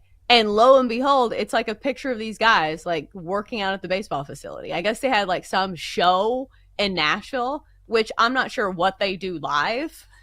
But I guess they have a show. What? Like, that's got to be like a 5-minute show, right? Like, they just get in and get out? Like, what are these guys going to do for an hour where you're immensely entertained? I don't have no know, idea. because I think I don't their know. TikToks are like 90 seconds long. That's what like, I mean. At most. Yeah, at most. Well, I mean, I don't understand. What are they going to do? Do they have like a new banger that's going to come out that's going to be another 60 seconds or something? And people just can't get enough? I don't know. I feel like an old man when I discuss these things. Yeah. Quote, did they bring the boom? And then the next, Kenny said, they bring the boom. Correct. The same joke that lasts about 10 seconds. So after you bring the boom, what is it then? Do you bring like sandwiches and drinks for everyone and you pass them out and people say, oh, what a charming couple of guys? I don't know. Then you go to Costco and get some samples, which is how I think they actually started their careers. All right, Jank. So speaking of careers, Saquon Barkley putting up career numbers for the Eagles this year. And now the hot topic is, okay, Saquon had a chance to go for the record this week, but he's not going to play against the lowly Giants. The Eagles, slight favorites, 3-point favorites. That's the betting line, total of 38.5. But obviously the Eagles don't have anything to play for, and they don't want to risk their starters getting hurt. But here's the thing. It looks like there's maybe a little bit of going back and forth when it comes to Saquon and his decision, because you read some of the quotes on, you know, him coming to peace with the decision not to play, and like they describe it like it's some type of Sophie's choice. But for him, you know, it was a chance to write his name in the history books, and he said that. Like, here's the quote. Saquon said, he asked me if I wanted to play, if I wanted to go for it, and I said on Sunday, I probably didn't care too much for it, but when I slept on it, it was an opportunity to implant my name in football history. May never get another opportunity like that again, so I'm down. But at the end of the day, I don't care for putting the team at risk. He's the head coach for a reason. He makes the decisions, and whatever decision he makes, you know, I'm okay with it too. So I feel like Saquon probably did want to go for it. They're screwing Saquon. They're giving him the old screw job. Yes, they let the man go for the record. Man, this poor guy, he went from yeah, it'd be really amazing to have this record, NFL history, immortality. But, I care about my team, and it's a team game. Like, you just know Nick Sirianni made this call. It's pretty clear the team made this call. You got to let Saquon do this. This is like, and I didn't even watch The Sopranos. Didn't they have at the end where after this incredible storyline, this incredible series, at the end they just went to black suddenly, right? It's the same thing. I think that was the ending, yes. That was the ending, right? So here we are. We've watched Saquon Barkley's career struggling with the Giants. He's injured, no help at all, behind a terrible line. He goes to the Eagles. All of a sudden, the key is unlocked. He has people to run behind. He's incredible. He has carried that Eagles offense. And now we get the perfect ending. Saquon setting the rushing record against his former team. And just before we get to see it, boom, the Eagles are like, go to black. Let's go to black. Saquon deserves this. He deserves this. What about his injury history, though? Because I think with anybody else, maybe you could say that, but Saquon doesn't have like the best history at staying healthy. And at the end of the day, the way to write yourself in the history books, like if you win a Super Bowl, you're in the history books as well. If you're Super Bowl MVP, that has a nice ring to it as well. And this is certainly an Eagles team that can win a Super Bowl. And Saquon could very likely be named Super Bowl MVP. So it would be one thing, if I didn't believe in this Eagles team, if it was, a team that looked like, okay, maybe they win one game in the playoffs, but the Eagles have a legitimate shot at winning a Super Bowl. So at the end of the day, I feel like Saquon, where I start off by saying, yeah, Saquon should go for it. But at the end of the day, it's a team sport and everybody should play with the team on their mind. So it just feels like that's the answer that you have to give. Well, let me give you the negative viewpoint here. Let's say he sits out this game, okay? If you're talking about an injury history, and I love Saquon. He's a great player. He's incredible to watch. Let's say he gets injured in the first playoff game the Eagles play, and he has to sit out a couple games, and they don't make the Super Bowl because Saquon has to sit out because he gets injured. So what's he's left with? Nothing. No rushing record, no Super Bowl. I understand the decision.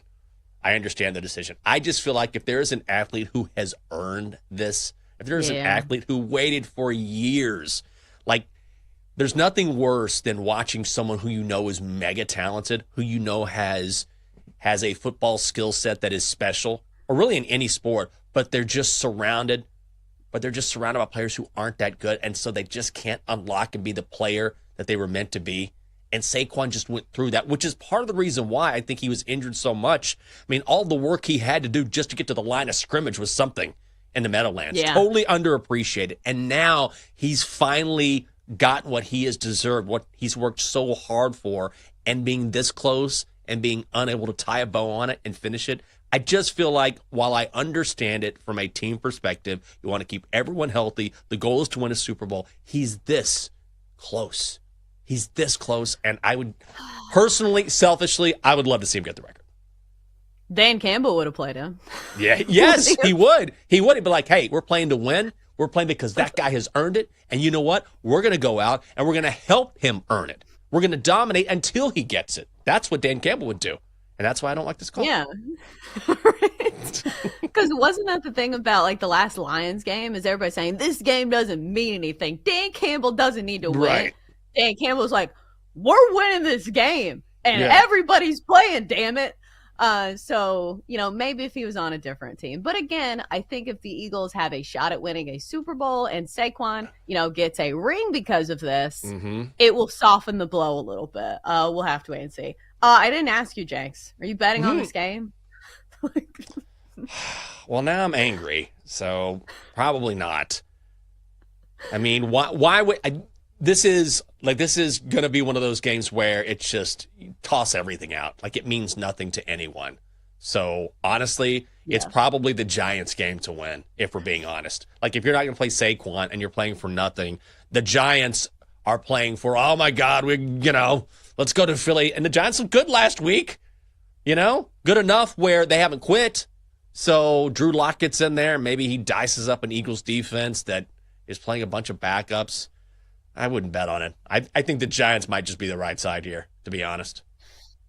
I was just looking for props because maybe there's some for the other side, because I know there's nothing to play for as far as wins and losses on the Giants side of things, but maybe look at somebody like Malik Neighbors, who's coming off a massive game against the Colts, had 171 receiving yards, 8 targets, 7 catches, and I think he's pretty close to some of his, I think, incentives in his contract. I think he needs, I need to double check it, but maybe somebody you could look at for props. He's sitting at 1,140 yards right now. I think there is some type of receiving yards prop, or not prop, incentive when he gets to 1,200. Need to double check that, but maybe something you can bet on in this godforsaken game. Next up, you can look at the Saints and the Bucks. This is a meaningful game, obviously, for the Bucks. A win gives Tampa Bay their 4th straight NFC South title. So obviously something on the line here. They're playing a Saints team that's been really terrible this season. It's Spencer Rattler. Maybe he's been a little bit better in the past couple of games, but still, the Bucs should have no problem with the Saints here. But it's a big line. 13-point favorites, the Bucs at home here, and you're looking at a total of 43.5. I feel like this is probably an easy Bucs win, but I think props, again, are probably going to be the way to go, because there are 2 players who are in search of some big-time incentives. You have Mike Evans and you have Baker Mayfield. Baker Mayfield, a lot of it he'll probably get, because a lot of it has to do with if he's in the top 10 of like passing yards and QBR. So some of these are like reliant on other quarterbacks. But as far as Mike Evans goes, he is 85 yards away from hitting 1,000 yards for the season. I think he's going to get this. And even if you take the incentives off the table for Mike Evans, he's somebody who's just a really good player. And he's coming off another great season, one of the ageless wonders, it feels like, of the NFL.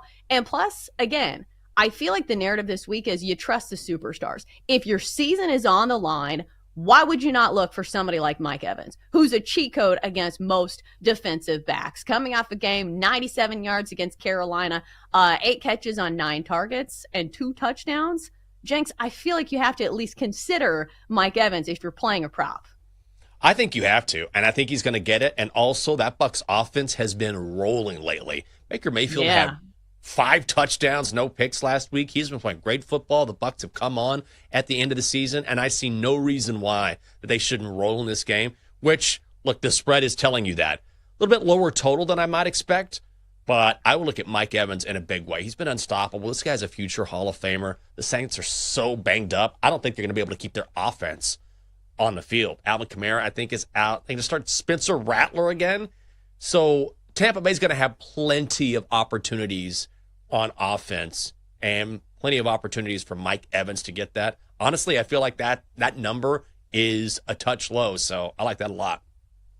Yeah, well, the number is rising steadily. It was Mike Evans for his receiving yards was 91.5 last night. It's already gone up to 93.5.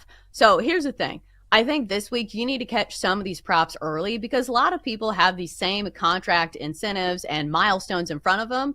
So you need to bet early on some of these lines as soon as these come out. So I feel like that's probably the best way to bet this week. So, Jenks, I know you're somebody who works ahead. Like, has it been a challenging week for you to pick some, like, ATS winners? Because normally, like, I'm not somebody who goes all in on, like, betting against the spread in the NFL, because simply these are the sharpest lines in general. But this week in particular seems even harder.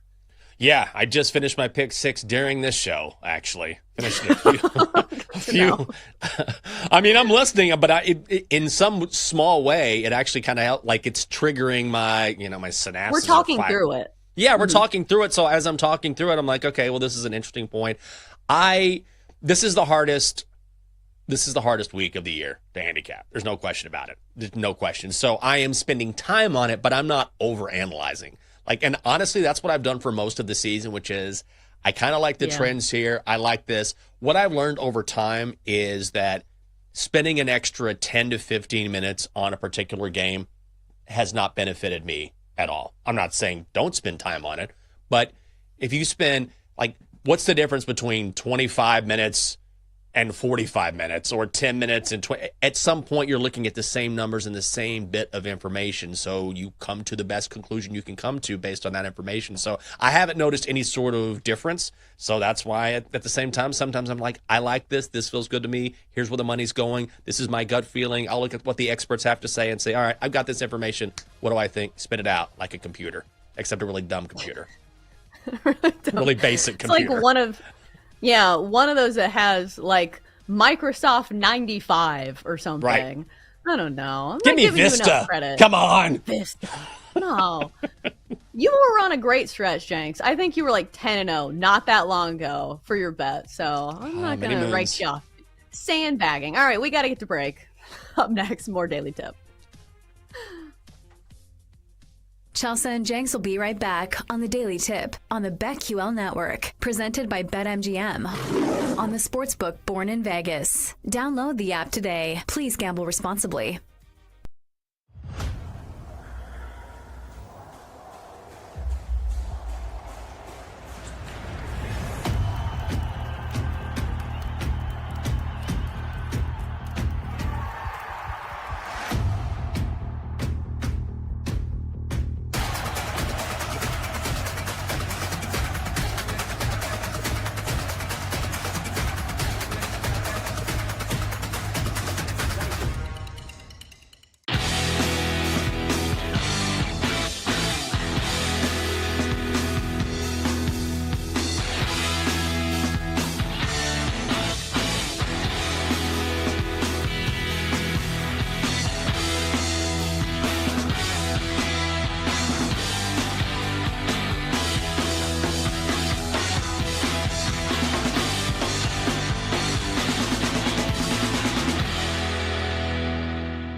Welcome back to the Daily Tip, presented by BetMGM.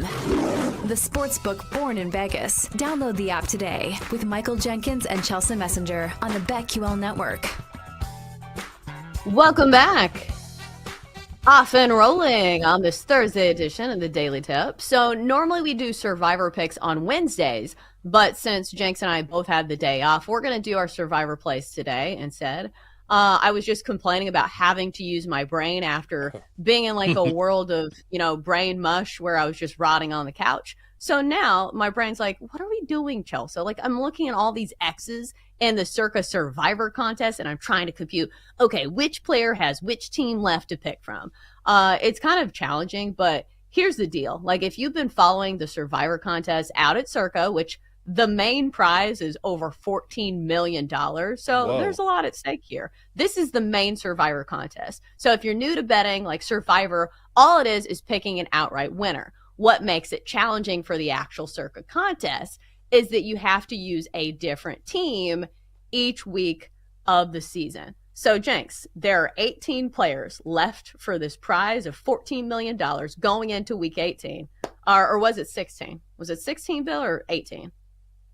18 for week 18. How fitting. And I'm looking at some of the teams that have not been used at all. None of these players have used the Titans, the Giants, the Patriots, the Raiders, or the Panthers all season long. And I feel like they're going to go the entire year without using these teams. That is the smart way to do it. That's how you end up in this pool at the end. God, imagine the pressure this week. That's incredible.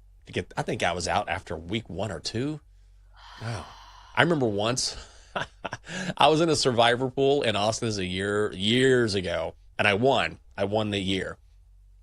And the next season, a friend of mine was like, hey, I know you won Survivor last year. Can you give me an idea on who to pick in week 1? I lost in week 1 the next year.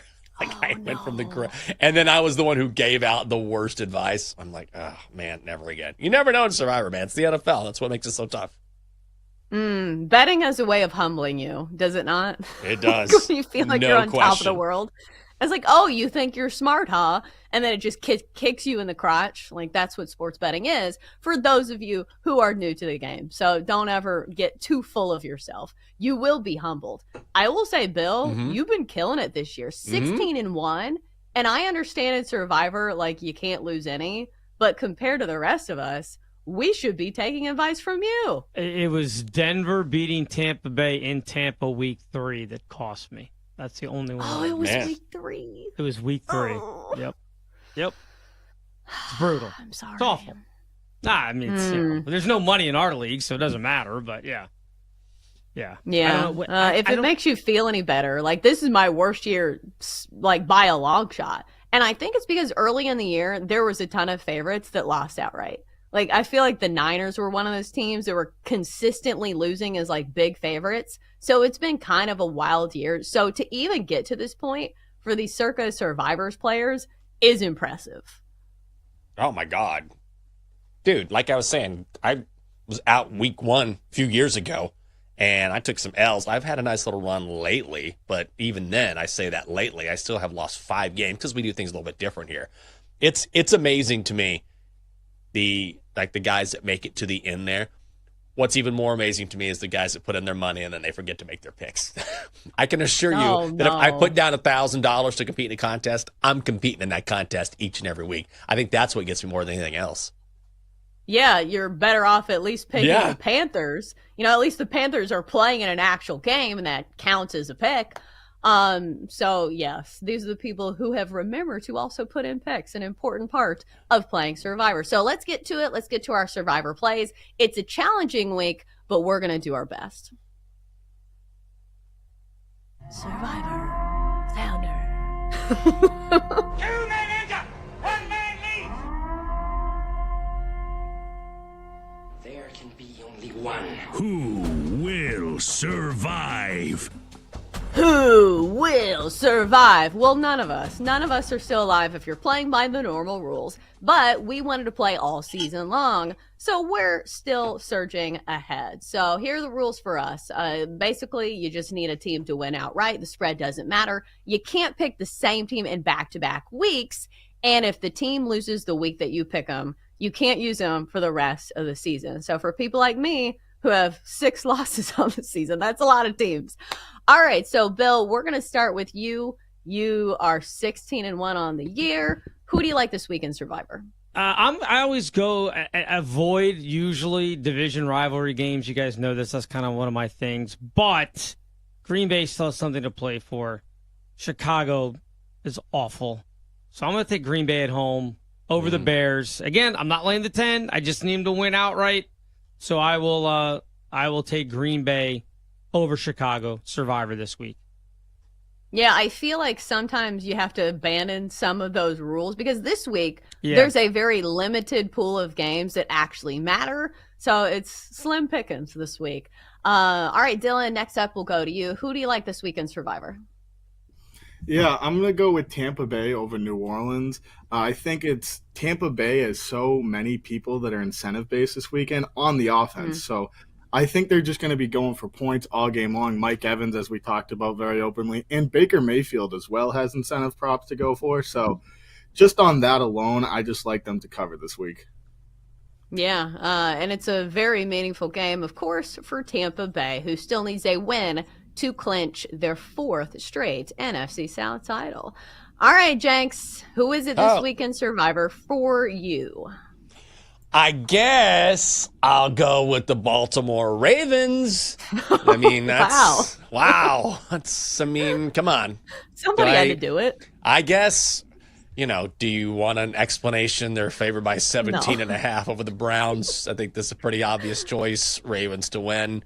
The question is, will they cover? That's for if you're actually betting on this game. For our purposes, of course, they just need to win. So Baltimore it is. I feel like there's only a few teams really to choose from this week. I know it's not fun, like picking like the divisional ones. Jenks, like the Ravens, obviously 17.5 point favorites, and they're playing for something. And even if this wasn't like a game in which, it wasn't the last game of the season, I think this would be a solid play. It's just the problem is I can't use the Ravens because I happened to pick them the week that they lost. So your girl can't pick the Ravens. All right, so for me, again, I had several teams eliminated for me since I picked them the week that they lost. And I also picked the Bills last week. Not that matters this week. I'm going to go with Tampa Bay as well, along with Dylan. It's a meaningful game. They're trying to clinch the division. And plus, if you look at the Saints, this is a team that looks completely different from the rest of the season. At the first of the year, they had a chance to win the division crown. They had Alvin Kamara. They had Derek Carr. Now it's Spencer Rattler at quarterback and no Alvin Kamara. This is not a team that I believe has a chance against this Tampa Bay offense, who's been absolutely rolling. Have you seen some of the numbers that Baker Mayfield has been putting up lately? Yeah, that's an offense that I think the Saints are going to have trouble keeping up with. So it's going to be Tampa Bay for me. All right, so Kenny filling in today, and we're going to ask you for Survivor play. Who do you like? Yeah, I'm filling in for Double D. Going to be a little bold here. Sunday Night Football, biggest game of the year. I called it at the beginning of the season that the Lions were going to be the best team in the NFL, and I'm continuing that. I think they're going to win on Sunday, get the number 1 seed. Whoa. Ooh. It's one way to get the juices flowing. That's a game that I think will be, exciting to watch, exciting to bet on. But it feels like the line is with you, Kenny, because this one was 2.5 last night. I've seen that it's moved to 3. Let's check it right now. See if it's still at 3. Yep. Lions are now moved to 3-point favorites. So somebody's seeing something in the Lions. And obviously they're at home.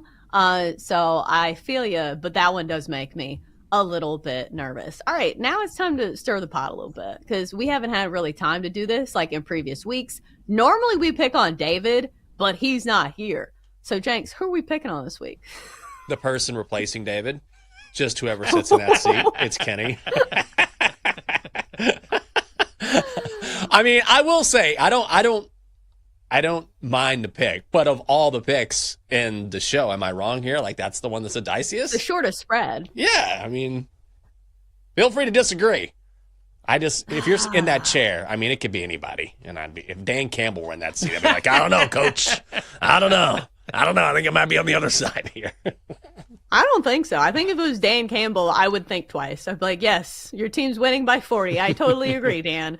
Please keep my kneecaps intact. That's true. I think the problem is when you have teams like the Vikings who have proven people wrong so many times in a season, like, doesn't that make you nervous? Because, like, I don't want to believe in them this week, but, who had them going 14-2 this year? Yeah. Well, that's true. Go ahead. Oh, what? Dylan had him. What'd you have him? I didn't have him division? going 14 and didn't. No, I remember back to our season-long playoff predictions. I was the only one that had the Vikings in. I believed in this team. Mm-hmm. Not this much, though. No, not 14. Not 14-2. Completely. Yeah, didn't believe in them that much. But I did think they were a playoff caliber team. I didn't expect this from Sam Darnold, but I believe guys like Justin Jefferson, Jordan Addison, TJ Hawkinson are like almost quarterback proof. You saw what they were doing with Josh Dobbs last year. The Vikings really just needed their defense to step up all along. Well, speaking of defense, isn't that the biggest sabotage factor right now for the Lions? Like, look at the injury list for the Lions and look at how many points they've been giving up. I think if you're looking at X's and O's, like, that's clearly the weakness for the Lions. Yeah. Yeah, I mean, the defense has been bad. I mean, they're super banged up. They were terrible against San Francisco. Terrible. They're That's not. what I'm saying. That's the one thing, and I don't think that. I still think there's just for some reason, like inherent. I think it's playing in the shadow of the Lions. Like the Lions have been so good that the Vikings just haven't gotten any credit. And it's not to say Detroit won't win. Minnesota is a really good football team, and if you want to keep doubting Sam Darnold, okay. Like it's been a full season. Do you know what I mean? Like at some point you just have to say, yes, this narrative existed for a while. Maybe it's just not true anymore. And it hasn't been true this season. So if you're knocking Minnesota because you think they can't hang with Detroit, fair enough. But if you're doing it because you think, I don't believe in Sam Darnold and I think Minnesota's overrated, you don't get to this point in the NFL where you're 14-2 unless you're a damn good football team. Yeah, and you don't put up the numbers that Sam Darnold has been putting up. Like, he deserves to at least be in the conversation for MVP. Does he deserve to win it? Maybe not. But still, in the conversation squarely. All right, coming up next is hour 3 of the Daily Tip. Let's talk some college football. We have the Sugar Bowl tonight, tight spread between Notre Dame and Georgia. How do you bet it? That's next. Chelsea and Jenks will be right back on the Daily Tip on the BetQL Network, presented by BetMGM on the Sportsbook Born in Vegas. Download the app today. Please gamble responsibly.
It's time for the Daily Tip This is like Disneyland for adults. If I wanted to have fun, I was going to go to Disneyland with my kids. with Michael Jenkins. And you can say I'm a homer. I don't care. Sark has built this program like Nick Saban built Alabama. This is a really deep roster. This is a national championship roster. And Chelsea Messenger. Let's try to beat the rest of the network at being degenerates, because maybe, just maybe, we can win in that regard. I do like the idea of a parlor. Hey, Dad, don't forget about me, the Dunkster. Presented by BetMGM.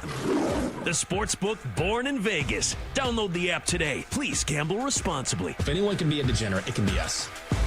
It is the final hour of the Daily Tip from BetQL, presented by BetMGM.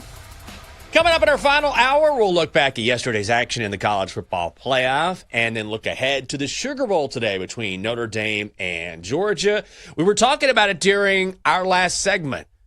The Lions and the Vikings going at it on Sunday Night Football. That comes your way in 20 minutes. I can tell Chelsea can't wait to bet on that one, just reading her facial expressions. And then we'll break out our best bets and chat with the Donkster at 8:40. So I didn't know what I was going to talk about here.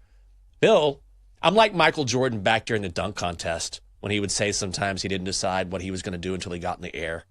Which I don't know if I believe that or not, but it's a great thought.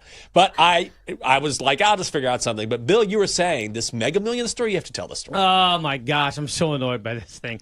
Yeah, there was, if you guys remember, way back March of 2024, there was a Mega Millions jackpot that was 1.138 billion with a B dollars that somebody won in New Jersey, and it went unclaimed and unclaimed and unclaimed and unclaimed. And you only have a year, and then your claim is gone. So that $1 billion, I guess, would go to the lottery, and they would distribute it wherever. Finally, after 9 months, the person finally came forward, submitted that ticket. So they're now taking the cash prize of $527 million before taxes. But what are you doing? 9 months! Must have had a heck of a Christmas shopping bill. Yeah. What in the world? No idea. Why would you wait? You think they lost it? Like, there has to be a story in there. Like, I'm sure there's something to where either they lost the ticket, there was some type of squabble, like maybe they were waiting for somebody to die. Like, I don't know. Like, what do you think? Or maybe they had to get a divorce. You know, maybe it's one of those things. It's like, all right, so this greedy wife of mine that I don't really care for is not going to get her little paws on my money. Let's go through these divorce proceedings first, and then I'll claim it. She was arguing with me over $10 last week. You think I'm going to tell her I won the Mega Millions? Absolutely not. This is my ticket. If that is the story, that would be incredible. That would be. However, if you're a good divorce lawyer, you'd find that out. You realize that, you were still married in March when you bought the ticket and won the money. It still should be communal property. If you're a good divorce lawyer, that's your argument. And even if you sell the divorce, then you find out your ex has this money, and then there's a lawsuit that takes place. Yeah. That's very interesting. But what's the other reasoning? Like, what do you think happened? There's a story in there somewhere. They can remain New Jersey. It varies by state. New Jersey is one of the states where you can be anonymous the entire time. So we may never know. Because the person didn't come out. There's no name. They just said it was claimed.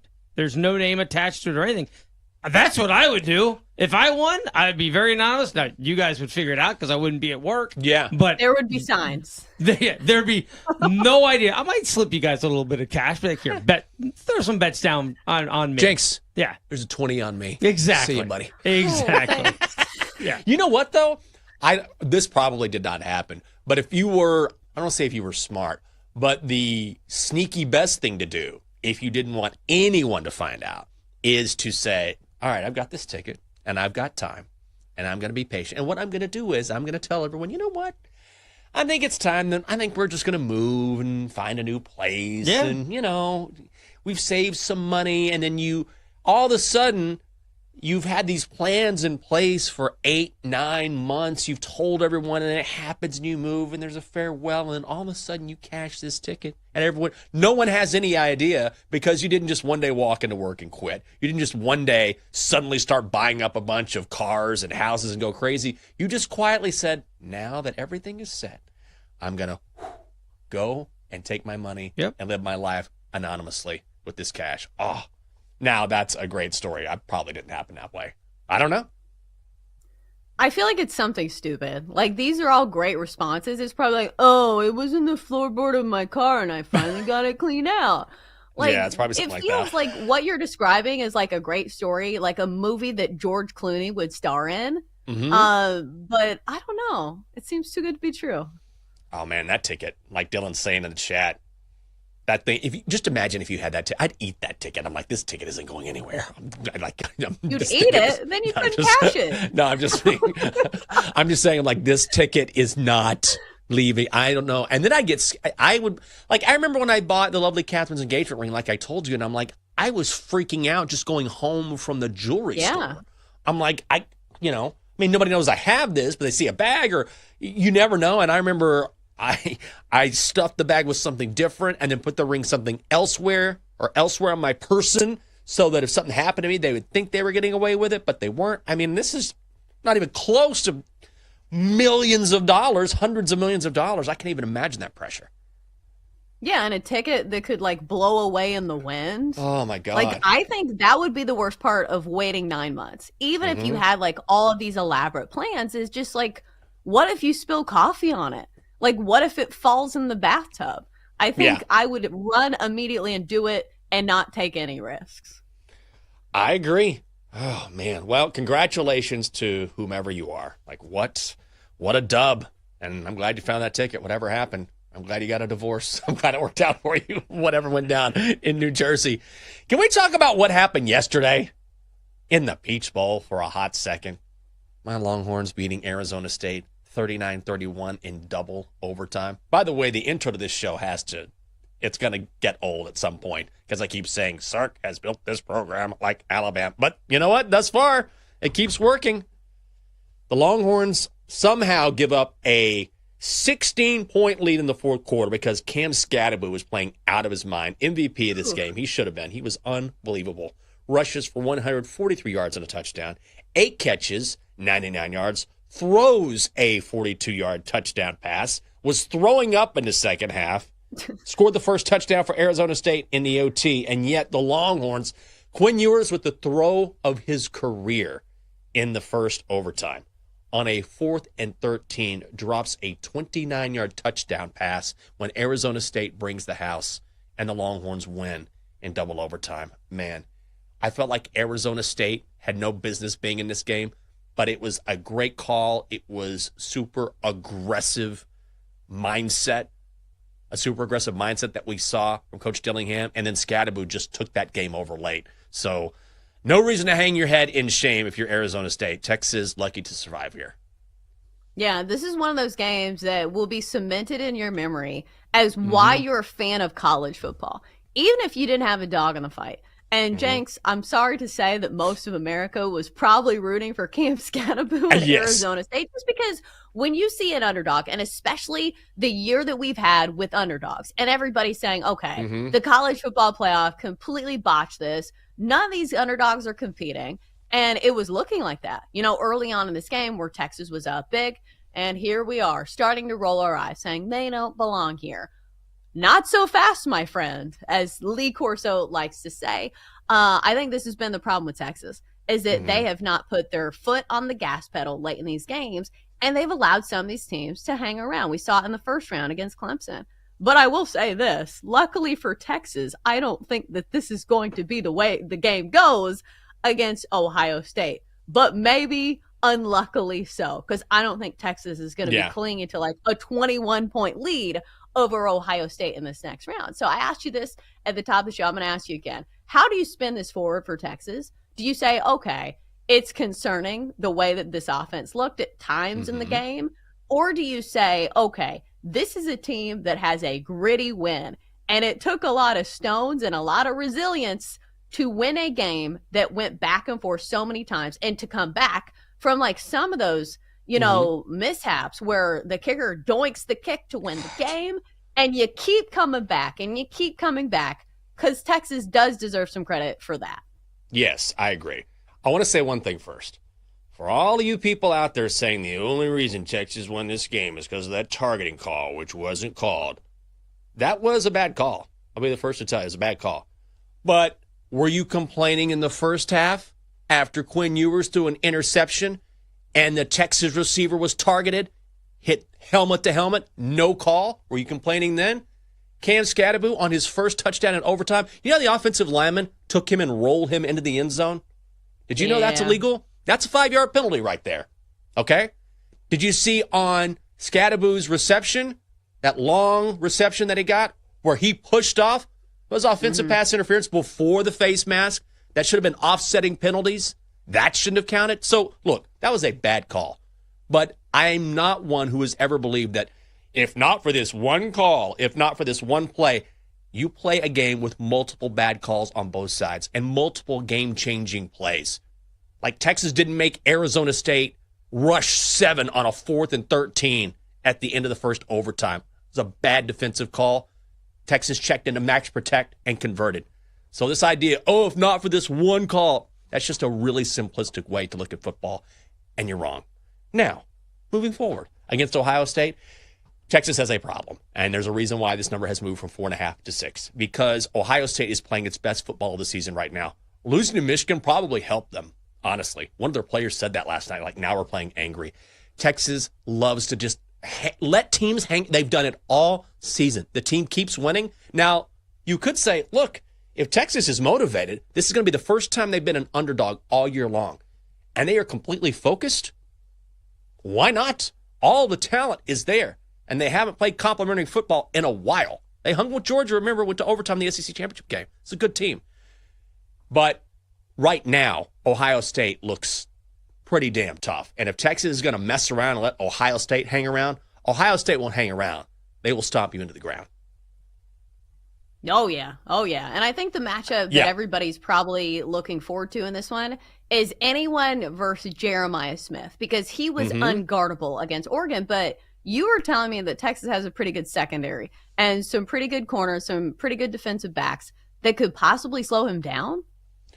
Well, they have Jahdae Barron, who is the Thorpe Award winner as the best cornerback in college football. This is a Texas team, yesterday notwithstanding, that was allowing around 13 points per game. This is an incredible secondary, one of the best secondaries in college football. So if there's any, it's going to be a great matchup. Jeremiah Smith's unbelievable, okay? So I don't know if there's anyone who can guard him one-on-one, but if anyone has the potential to do it, then it is Texas, because they have the best defensive back in the country. So that's going to be one of those battles that is going to be great to watch. And honestly, the Texas secondary was great yesterday. When they needed to make plays, they did in the clutch. So I will also say this when it comes to Ohio State. And look, they smashed Oregon yesterday. Unbelievable. What was the final score of that game? 41-21. I mean, it was over at the half, 34-8. They held Oregon to 23 yards, minus 23 yards on the ground. The Buckeyes are great in the trenches. Smith looks unbelievable. Will Howard was good. They can run it. Ohio State looks like the team they were supposed to be at the start of the season right now. At the same time, you know how we can react in college football. Remember, Ohio State lost to Michigan. Okay, so that was just a couple games ago. You never know in college football, but right now the Buckeyes look like the team to beat, and that's why I think they're essentially even money to win the Natty.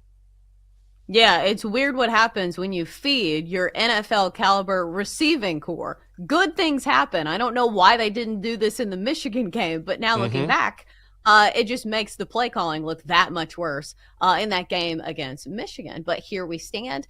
Feels like a team that's been battle tested now. Like, I've been listening to some of the stories that they were talking about for the Ohio State players. Like Will Howard, like deleting all his social media. He had his mom like stay a week with him and, you know, help him get through some of the fans and everybody like piling on him. Because like, imagine that. Like, imagine the spot that some of these Ohio State players were in after that loss to Michigan. So you can go one of two ways when something like that happens to you. You can crumple up and, you know, wither, or you can go the other direction to say, hey, we've been through something as a team that's ultimately going to make us stronger. If we can get past that, we can certainly go on to win a national championship. So it just kind of has that X factor for Ohio State that, I don't know, it feels like a team that's out to prove something now. Yeah, they certainly look like it. I mean, it wasn't just, it's one thing to beat Oregon. Oregon's a good team, but to just dismantle them like that. I will say, however, The Texas defense is different than the Oregon defense. The Ducks can be beaten defensively, as we saw, by a really good offense. So, yeah, I'm the smart person on this show. Now, I think that you can beat Oregon. Well, they didn't look good yesterday. And also, you have to wonder, too, when you've been off for a month and then your first toe back in the water is against Ohio State, man, that's a tough draw for the Ducks. Still a great season. Coming up next in the show. Okay, we promised we were going to talk about the Sugar Bowl. That's this afternoon. We're going to do that. Also, we got Sunday Night Football. We'll mix and match here. Well, college, NFL, it's coming up next on the Daily Tip from BetQL, presented by BetMGM. Stay right there.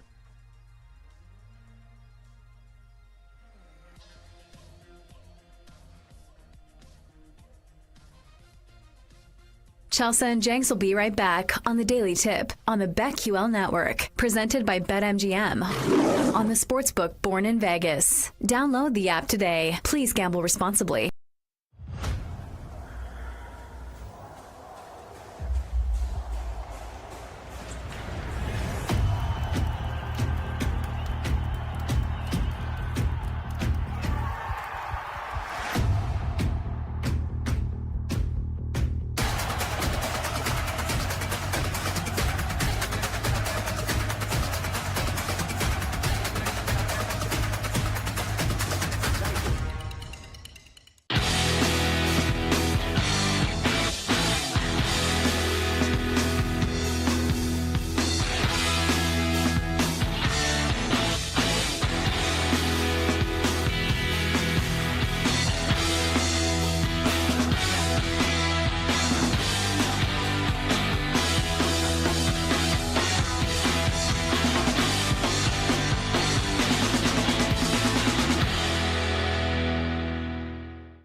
Let's get back to the Daily Tip with Chelsea Messenger and Michael Jenkins on the BetQL Network, presented by BetMGM. The sportsbook born in Vegas. Download the app today. Please gamble responsibly. Welcome back. It is a Daily Tip for BetQL, presented by BetMGM. I'm Michael Jenkins. She is Chelsea Messenger. Coming up on the show, we'll talk about the Sugar Bowl this afternoon in New Orleans, and then we'll also get into Sunday Night Football as we continue previewing Week 18, the Lions and the Vikings. Before that, I do want to say that this basketball story, Chelsea, I didn't realize LeBron had another kid. He's got another kid? Here we go again, Jenks. Jenks, if you loved Bronny, he's got another one for you. What's his name? Bryce. His name's Bryce. 10 years from now, when the LA Lakers have been renamed the LA Jameses, and it's just LeBron and his kids in the starting five, I'll look back on this moment and realize this is when it all started going downhill. I had forgotten. The James 5. The James 5. Bryce James has committed to Arizona. His numbers are fine. He's a 4-star recruit. I'm sure it's going to be great. Like, I wish him the best. And actually, Bronny is doing quite well in the G League, I see. So all of that is fantastic. But the groundswell of hype that will accompany Bryce through college and eventually when he is drafted by the Lakers in the second round, I'm just getting over Bronny. I'm not ready for Bryce. Can I just have a little break first? No, you may not. No, you may not, Jenks. Because here's the thing. Like, LeBron can only play for so much longer. Is this a goal of his to play with both of his sons? Like, maybe. He's got to keep, like, upping the ante. Because I think I saw somewhere where he thinks he can still play for, like, several more years if he wanted to. He's going to make us sit through this again, isn't he? He probably is. Now, he said he's not going to. But the crazy thing is, he probably could. Like, he's still playing at a crazy high level. Yeah, Imagine. It could be a year from now. Oh, no. LeBron, Bronny, Bryce. What's his wife's name? Get her in the game. Savannah. Who is it? Savannah. Sharpshooter. Bronny drives inside, kicks it out. Savannah from the corner. Got it. Let's just get the whole James. It's happening. So when LeBron says, I'm not going the head coach. Yeah. You know, they've gone through so many head coaches, and LeBron always picks them anyway. Why not make it a complete family affair? Savannah can be head coach, the CEO, per se, of the Lakers. It's incredible. Man. Savannah. Throw it down in the blocks. But she's got some moves. A little spin move. A little jump hook. Why not? The kids shoot from outside. Mom controls the paint. The LA Jameses. The NBA's rebranded franchise. Congratulations to Bryce on his scholarship. I'm not quite ready for it. Well, we do have college football this afternoon. And before we talk about the Sugar Bowl, I think it's important we acknowledge that awful tragedy that happened on New Year's Eve in New Orleans that looks to be a terrorist attack, 15 confirmed dead and more than 30 injured. So we are certainly thinking about those victims and everyone affected by that tragedy. So when we talk about this game, and that's the reason why this game was rescheduled for this afternoon because of that tragedy, just wanted to make sure we put it out there so it doesn't seem flippant with us talking about a football game. We understand the gravity of what happened in the Big Easy and thinking about all the great citizens down there, the great people, the tourists, the teams, everyone involved in New Orleans. Man, I was there last year, New Year's Eve. It's a fantastic city that certainly does not deserve this, so we are thinking about all of you. We will have some football this afternoon. This game postponed because of that. Now we play at 4 o'clock Eastern, Notre Dame and Georgia. The Irish laying a point. The Irish are minus 110, so are the Dogs. The total is set at 45 and a hook, Chelsea. I mean, this game, at least according to the number, is a coin flip. So where will you side? Well, I was considering the under in this one just because both of these defenses, I'm not sure who to trust on the offense for Georgia. I do think both these teams are going to run the ball a lot, but Jenks, the total of 45, that's really low. Like, I looked at a first half total, 21 and a half. Like, granted, you get it at a key number, but in college football, I hate taking unders simply because all it takes is one, missed assignment. And we see way more explosive plays in college, it seems like, than the NFL. So I think I'm going to stay away there. I don't know. I think this one has me in a bit of a mental pretzel because on one side of the coin, like, Georgia looks extremely beatable this year, unless you're Texas. I'm sorry, Jenks. It's true. And you have to give Kirby Smart his flowers because he's coached in a ton of these big games. And I do think he will have his team ready. But when you're talking about a backup quarterback, and Gunnar Stockton, I know in the small sample size, has at least delivered some spark to this offense. Yeah. But do you trust Kirby Smart enough to, like, choose the best quarterback? That's what I keep coming back to. Like, all these people saying, oh, well, he's going to be better than Carson Beck. Like, he was the better choice anyway. You saw him with the offense. Maybe you're right, but wouldn't Kirby Smart put the best quarterback in? Like, I still feel like he deserves that credit. So I'm not sure if this Georgia team is going to necessarily be better with Gunnar Stockton. I do think they're going to be running the ball a lot more. But the bad news is Notre Dame's defense has really put the clamps down. Since losing to, who was it, Northern Illinois earlier in the season, seems been on a roll. And I feel like it's a team that people aren't really talking about that much. Jenks, do you have a feeling on a side in this one? I can't decide where to go. I don't know about a side. I'm leaning Notre Dame. And by the way, favorites are 7-0 in the college football playoff. Doesn't mean they've covered, but outright. You can bet Notre Dame to win outright. Again, both sides are minus 110, but the Irish a 1-point favorite. I lean Notre Dame, but I really like the under more than anything else. Total is 45 and a hook. And when I think about how this game is going to go down, first of all, Kirby Smart will have that defense ready to go. And Kirby drives me crazy. Nothing drives me crazier than Kirby Smart at the end of every game talking about how nobody believed in them. I'm like, you're Georgia.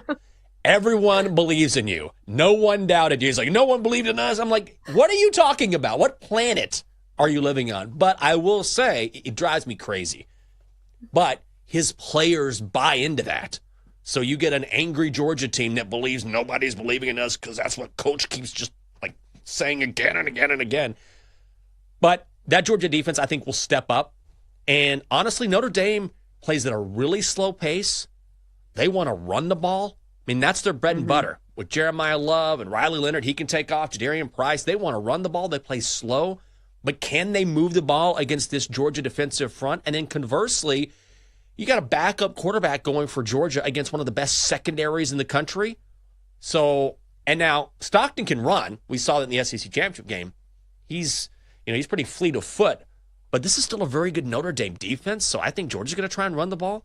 Like this seems like a real slobber knocker of a game to me. And, it's going to be earlier than normal. I think, because the game was rescheduled, that's kind of messed with the team's preparation a little bit. I can see this being kind of a slugfest.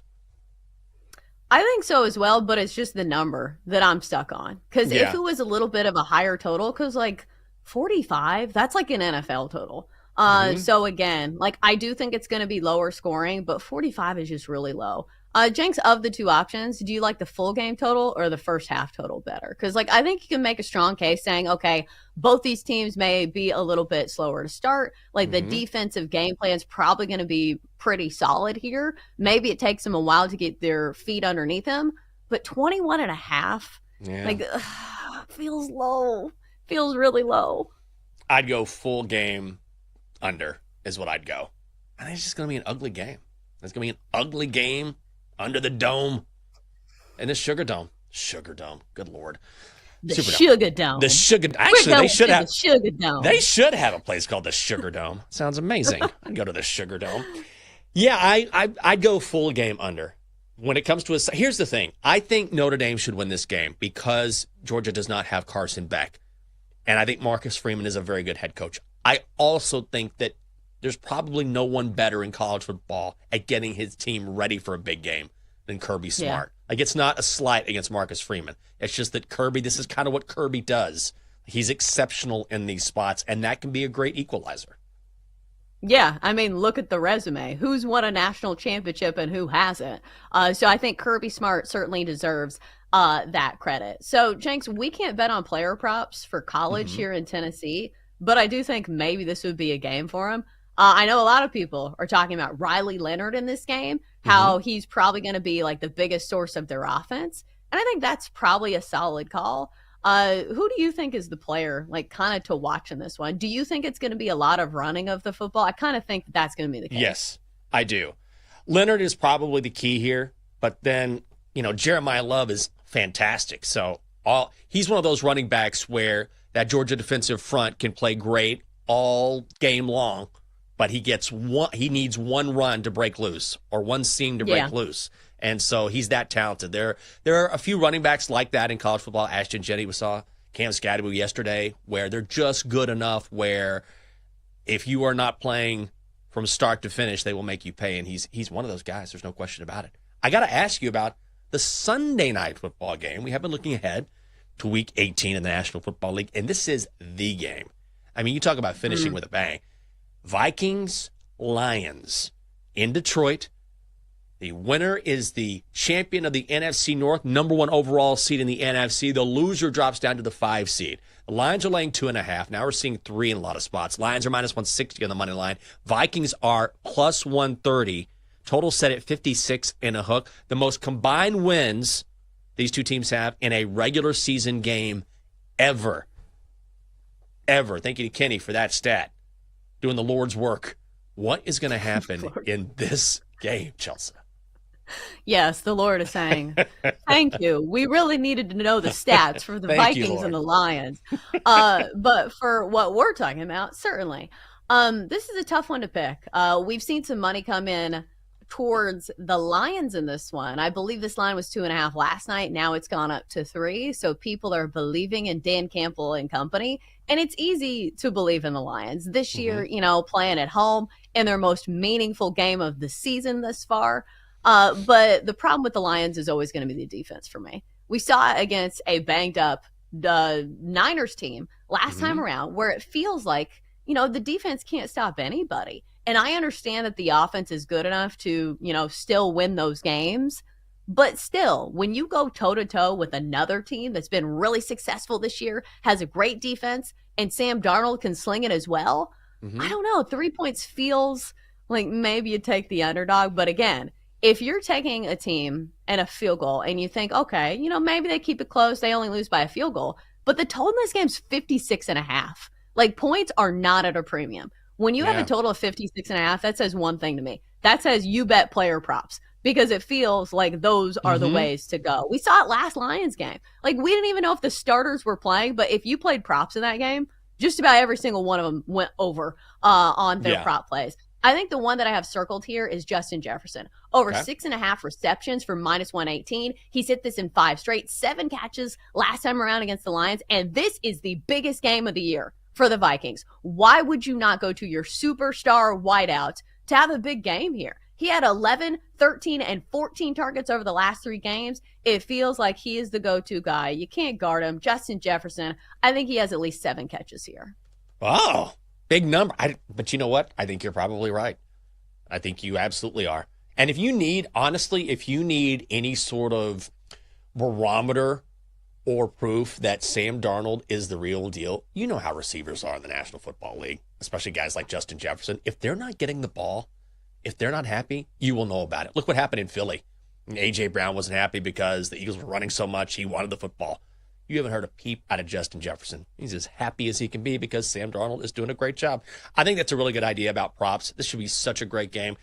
I wonder if at some point we'll see some buyback on the Vikings.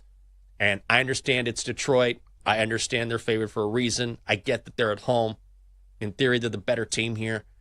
But, man, don't you think that as the week goes on, like if this gets to 3.5, I feel like people would come in, sharp money would come in and hammer the Vikings at 3.5. I mean, you would think at 3. It's still a key number because obviously you get a push. I think the problem is still the points don't look like they're at a premium here. But like, when is the shock value going to wear off for the Vikings? Because like, is anybody going to be super shocked if they win this game? I'm not.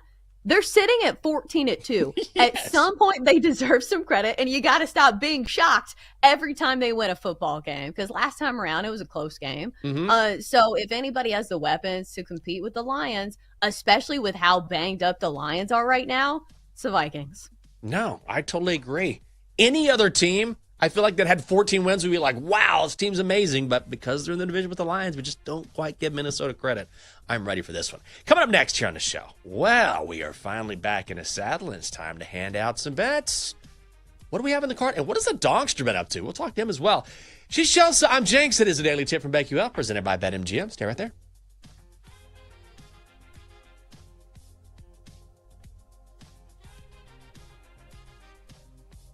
Chelsea and Jenks will be right back on the Daily Tip on the BetQL Network, presented by BetMGM on the Sportsbook Born in Vegas. Download the app today. Please gamble responsibly.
Let's get back to the Daily Tip with Chelsea Messenger and Michael Jenkins on the BetQL Network, presented by BetMGM. The sportsbook born in Vegas. Download the app today. Please gamble responsibly. Welcome back to the show. The Daily Tip from BetQL presented by BetMGM on a Thursday. I'm Michael Jenkins, live in the nation's capital. She is Chelsea Messenger, live in Nashville, Tennessee. Congratulations to Simone Biles, who has been named Sports Illustrated's 2024 Sportsperson of the Year.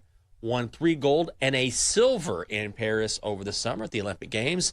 Now tied for the second most decorated female gymnast in Olympic history. I say that because it's a great honor. And also, isn't it kind of crazy how Sports Illustrated just doesn't have nearly the cachet that it used to have? Like, it used to be, oh my God, Sports Illustrated came out. Who's going to be on the cover? And then what was it? Like last year, half of their authors were AI-generated people. They weren't even real. And they had to come out and admit, okay, these aren't real people. And the articles weren't real. These were just made-up people who were creating articles. And this used to be a publication known for its sports journalism. So it's a great honor for Simone. Well-deserved. I'm not saying that.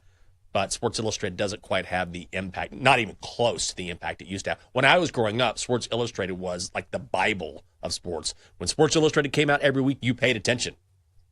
Well, and there was good writing in it as well. Mm-hmm. Like, I remember in my AP English class, my teacher would give us samples from Sports Illustrated, and not even to do with sports. It was simply because the writing was really good. Yeah. They had really good writers, and it wasn't just, okay, sports is this one-off for, like, meatheads. There were actual good articles. There were human interest pieces. They had these great cover stories. And of course, for, like, the men, you had the Sports Illustrated swimsuit edition. So, yes, it once was a beacon, and the beacon of, like, sports magazines. Now sports magazines aren't really a thing. Like, ESPN the magazine was good as well. And it's now just people don't buy, like, the physical magazine. Yeah. So you can see the end coming for just about every magazine, but Sports Illustrated was certainly one of those. No question. Remember Sport magazine? It was like the redheaded stepchild of, I liked Sport. I thought it was good. I'd see a Sport magazine. I don't remember that. Yeah, I remember Sport. And I was like, yeah, Sport's good. He doesn't get the credit it deserves. I always root for the underdog. Just one sport. But just one sport. You have to pick one. Wait, what was the name of this? It was called Sport. Like Sport what? Sport? No, it's just called Sport. Sport. I got to look that up. One sport. Figure out what happened to it. Well, what's happening next on BetQL Daily? Nothing but good times. We keep it rolling. Kelly Stewart, you know her as Kelly in Vegas. I don't know, Chelsea. I'm just trying to make it through. We're almost here at the end. Kelly in Vegas will be along like she is each and every week. Talk with Joe O and Sammy P about what she's on today. Maybe in the Sugar Bowl. Maybe she'll have a bet there. Maybe she'll have a bet on Week 18 or a few bets for Week 18 in the NFL. If you missed our chat about which games we like in our Survivor pool, we also gave some early leans and picks, especially in the prop market when it comes to Week 18 in the National Football League. You can find each and every segment of the show. It's nice and easy. Just search for and download and subscribe to Daily Tip wherever you get your podcasts. All right, man. Feel like I haven't placed a bet in a while, but that's going to change. Let's get to it. Time to place your bets. And we begin with Chelsea Messenger. Absolutely perfect on the week. Has not lost a single bet. Chelsea, what do you got for us?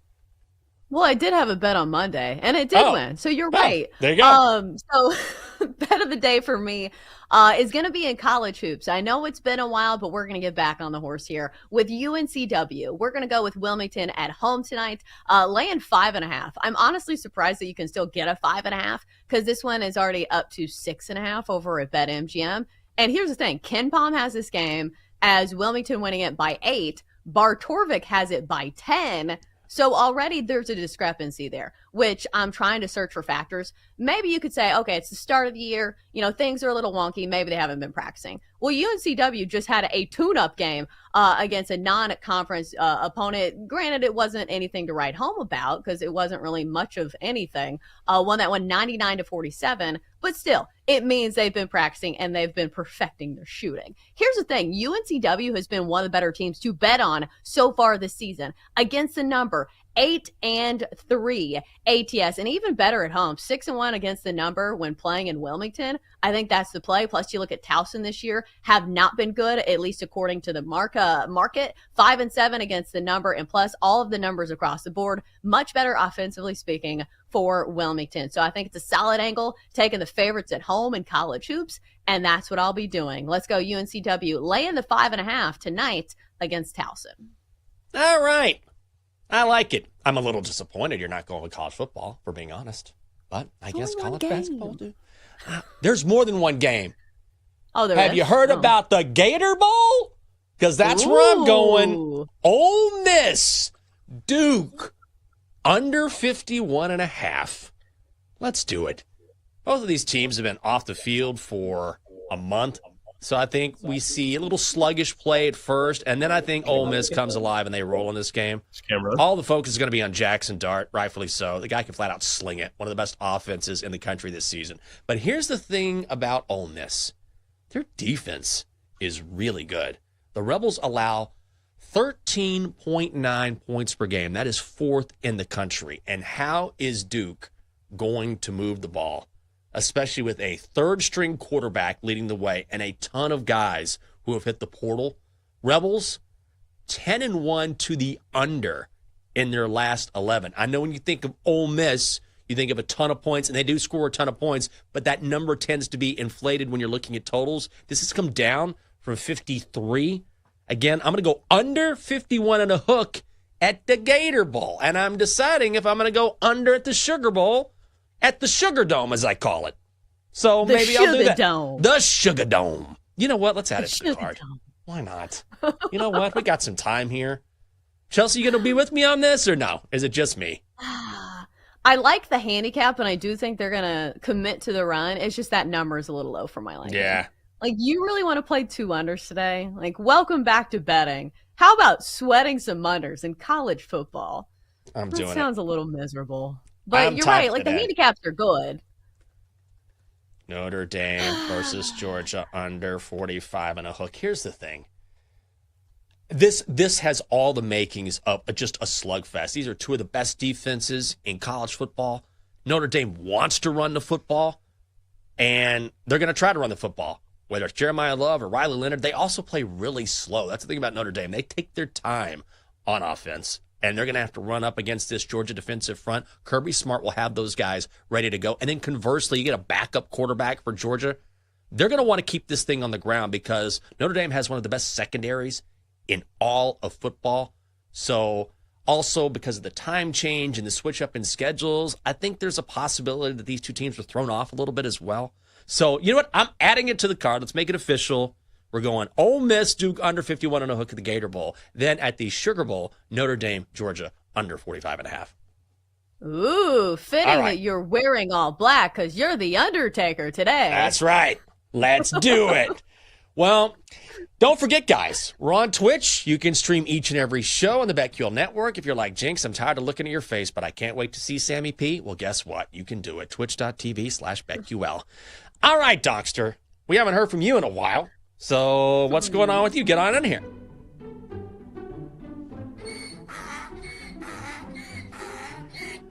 Oh, good morning, everyone.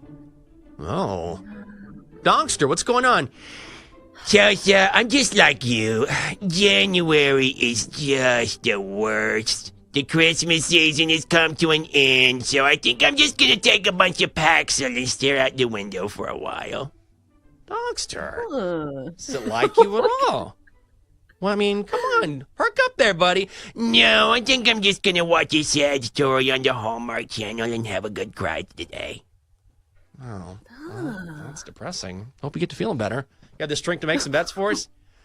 I have a couple. Warriors minus 2.5 hosting Dr. J and the Sixers.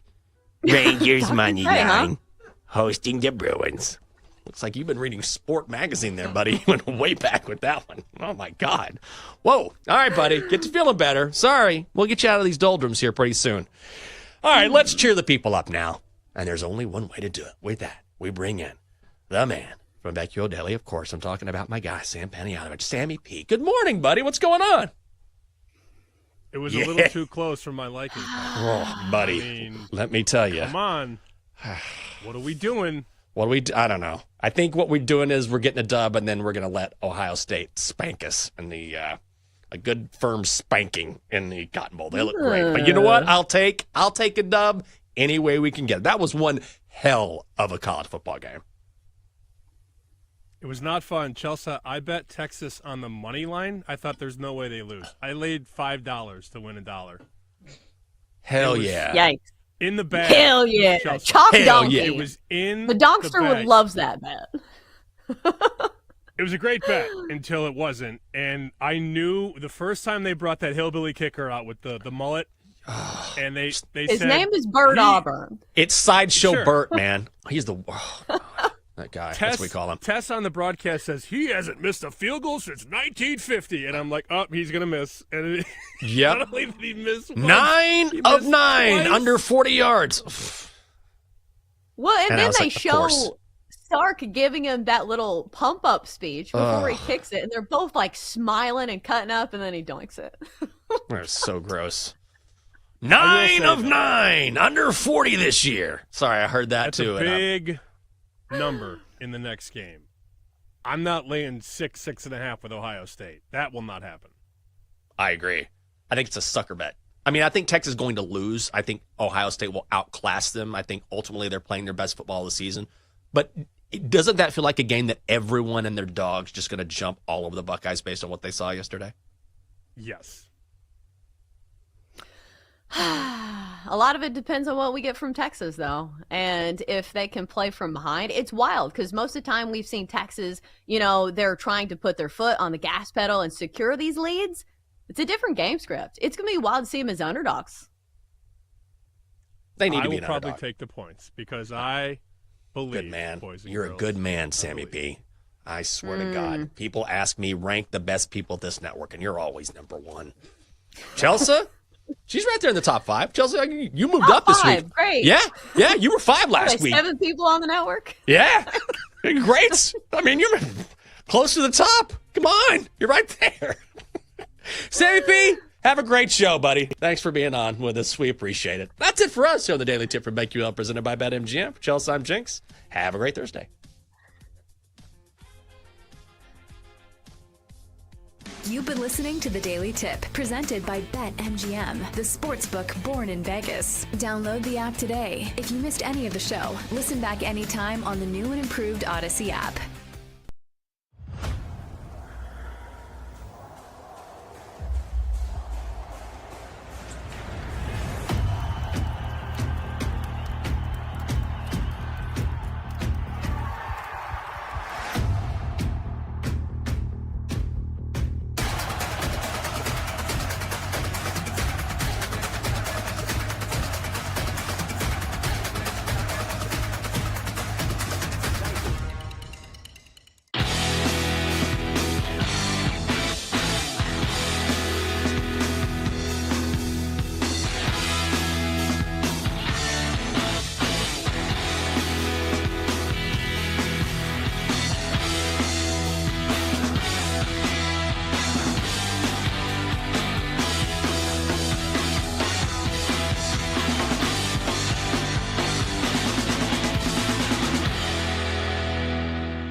about Saturday's game?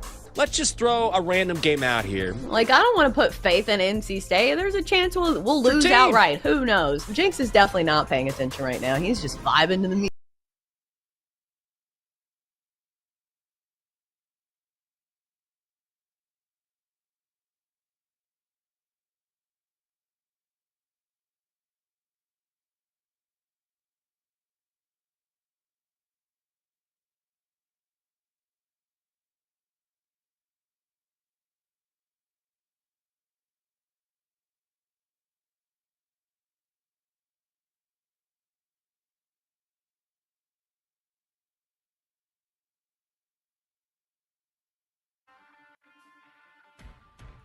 This is BetQL Daily with Joe Ostrowski and Sam Panayotovich. Presented by BetMGM, the sportsbook born in Vegas. Second overtime, and Gunnar Helm opens it up that way. Texas's first play of the second overtime, and they take the lead from one of the best tight ends in the country. 3rd and 8. Levitt. That ball's intercepted. It is intercepted. Makuma seals it.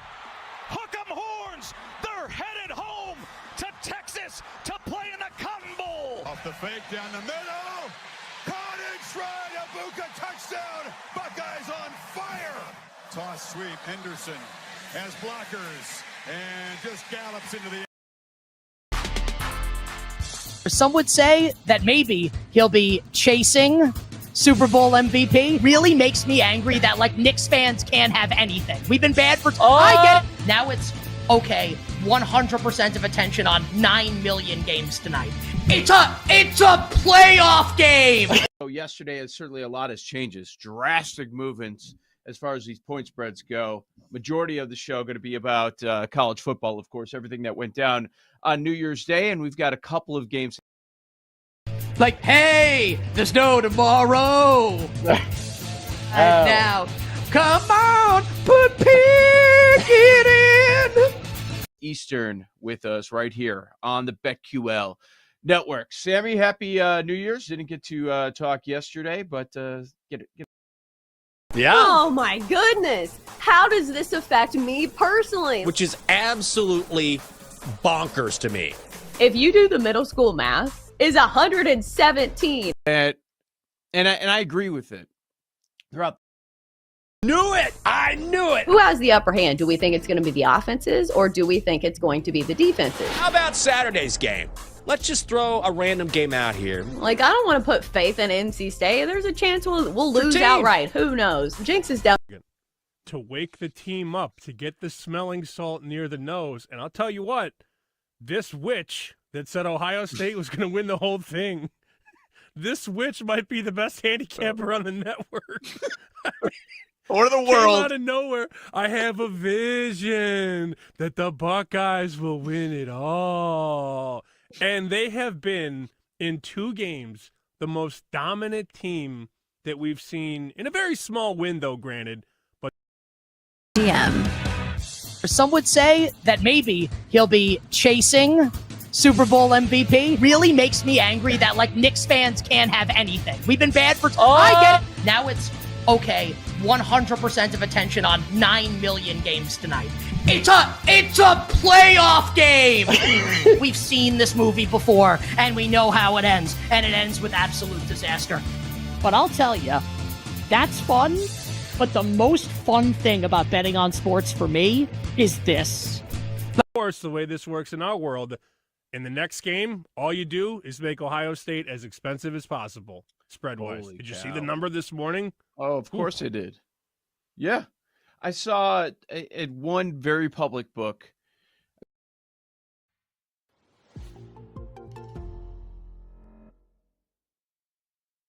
Are you ready, sir? Start your engines. Let's go. Astros money line versus the Marlins. High horse. I'm right. You're wrong. How does this affect me personally? Which is absolutely bonkers to me. If you do the middle school math, is 117 yards. gotta post each and every weekend. I knew it. I knew it. Who has the upper hand? Do we think it's going to be the offenses or do we think it's going to be the defenses? How about Saturday's game? Ohio State, it's not close right now. It isn't. You talked to me a week ago. You talked to me at the end of the regular season going into the playoff. Like, yeah, I don't know. That's really close. They've both been up there near the top. BetQL Send It In with PJ Glasser. We want to hear from you. Send It In is about your picks, your trends, and your fades. Share your thoughts, predictions, and your best daily best bets with the Send It In community. Set your reminders, mark your calendars, and get ready to send it in on weekday afternoons at 1 Eastern on Twitter, YouTube, and Twitch. On your home for wagertainment, the BetQL Network, presented by BetMGM. Go for the betting cycle on BetQL with Cody Decker. Cody, not the guy that was as explosive. I'm talking about Henderson there. Rob Brown. When Penix Jr. plays USC, he's getting 400 yards. Cycling all the top plays. And Cody Decker, I think Florida can cover. Number one pick right now. That's how phenomenal he was. Oh, and by the way, Chip Kelly in his bag from the beginning. You mentioned it's 7-0 before anybody sees a play. Let's begin. It's Bet for the Cycle on the BetQL Network, presented by BetMGM.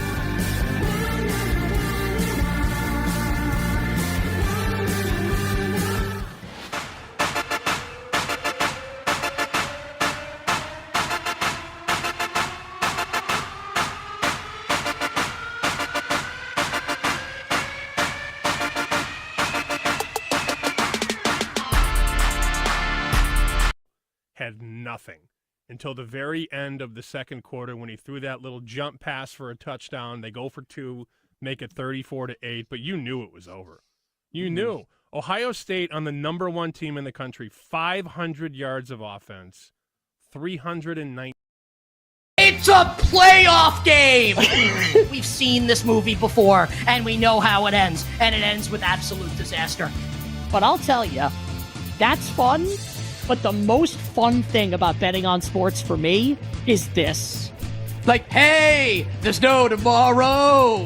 And now, come on, put Pickett in.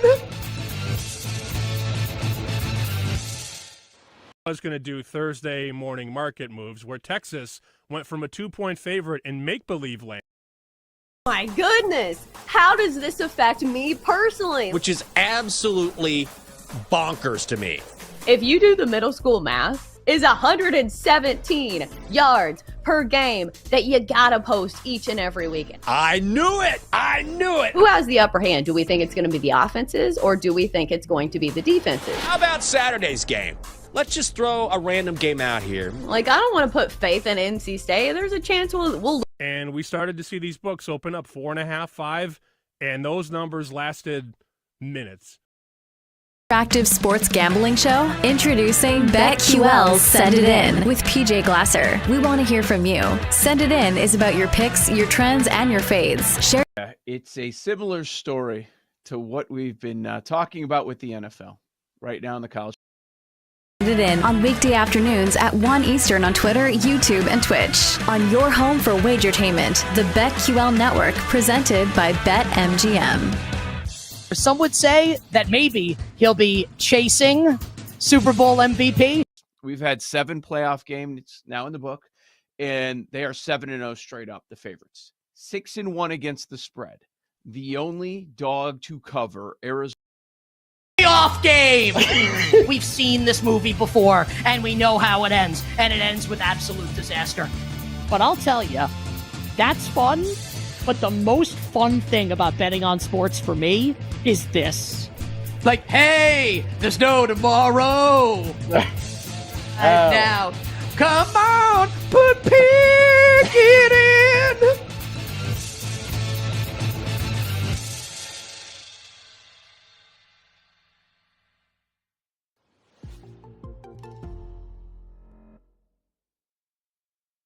Are you ready, sir? Start your engines. Let's go.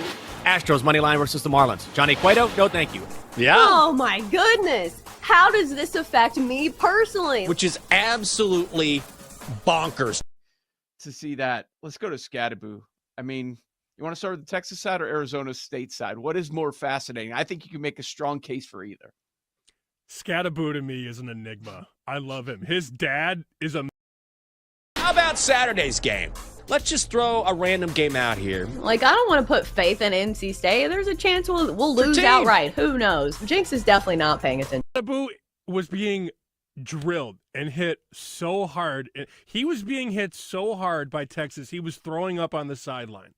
And he still finds the willpower to rumble and get that huge run. It was like a 30, 40-yard run. Then he gets the pass reception and rumbles down the sideline, gets the face mask. He scores the touchdown late. I mean, that was, man,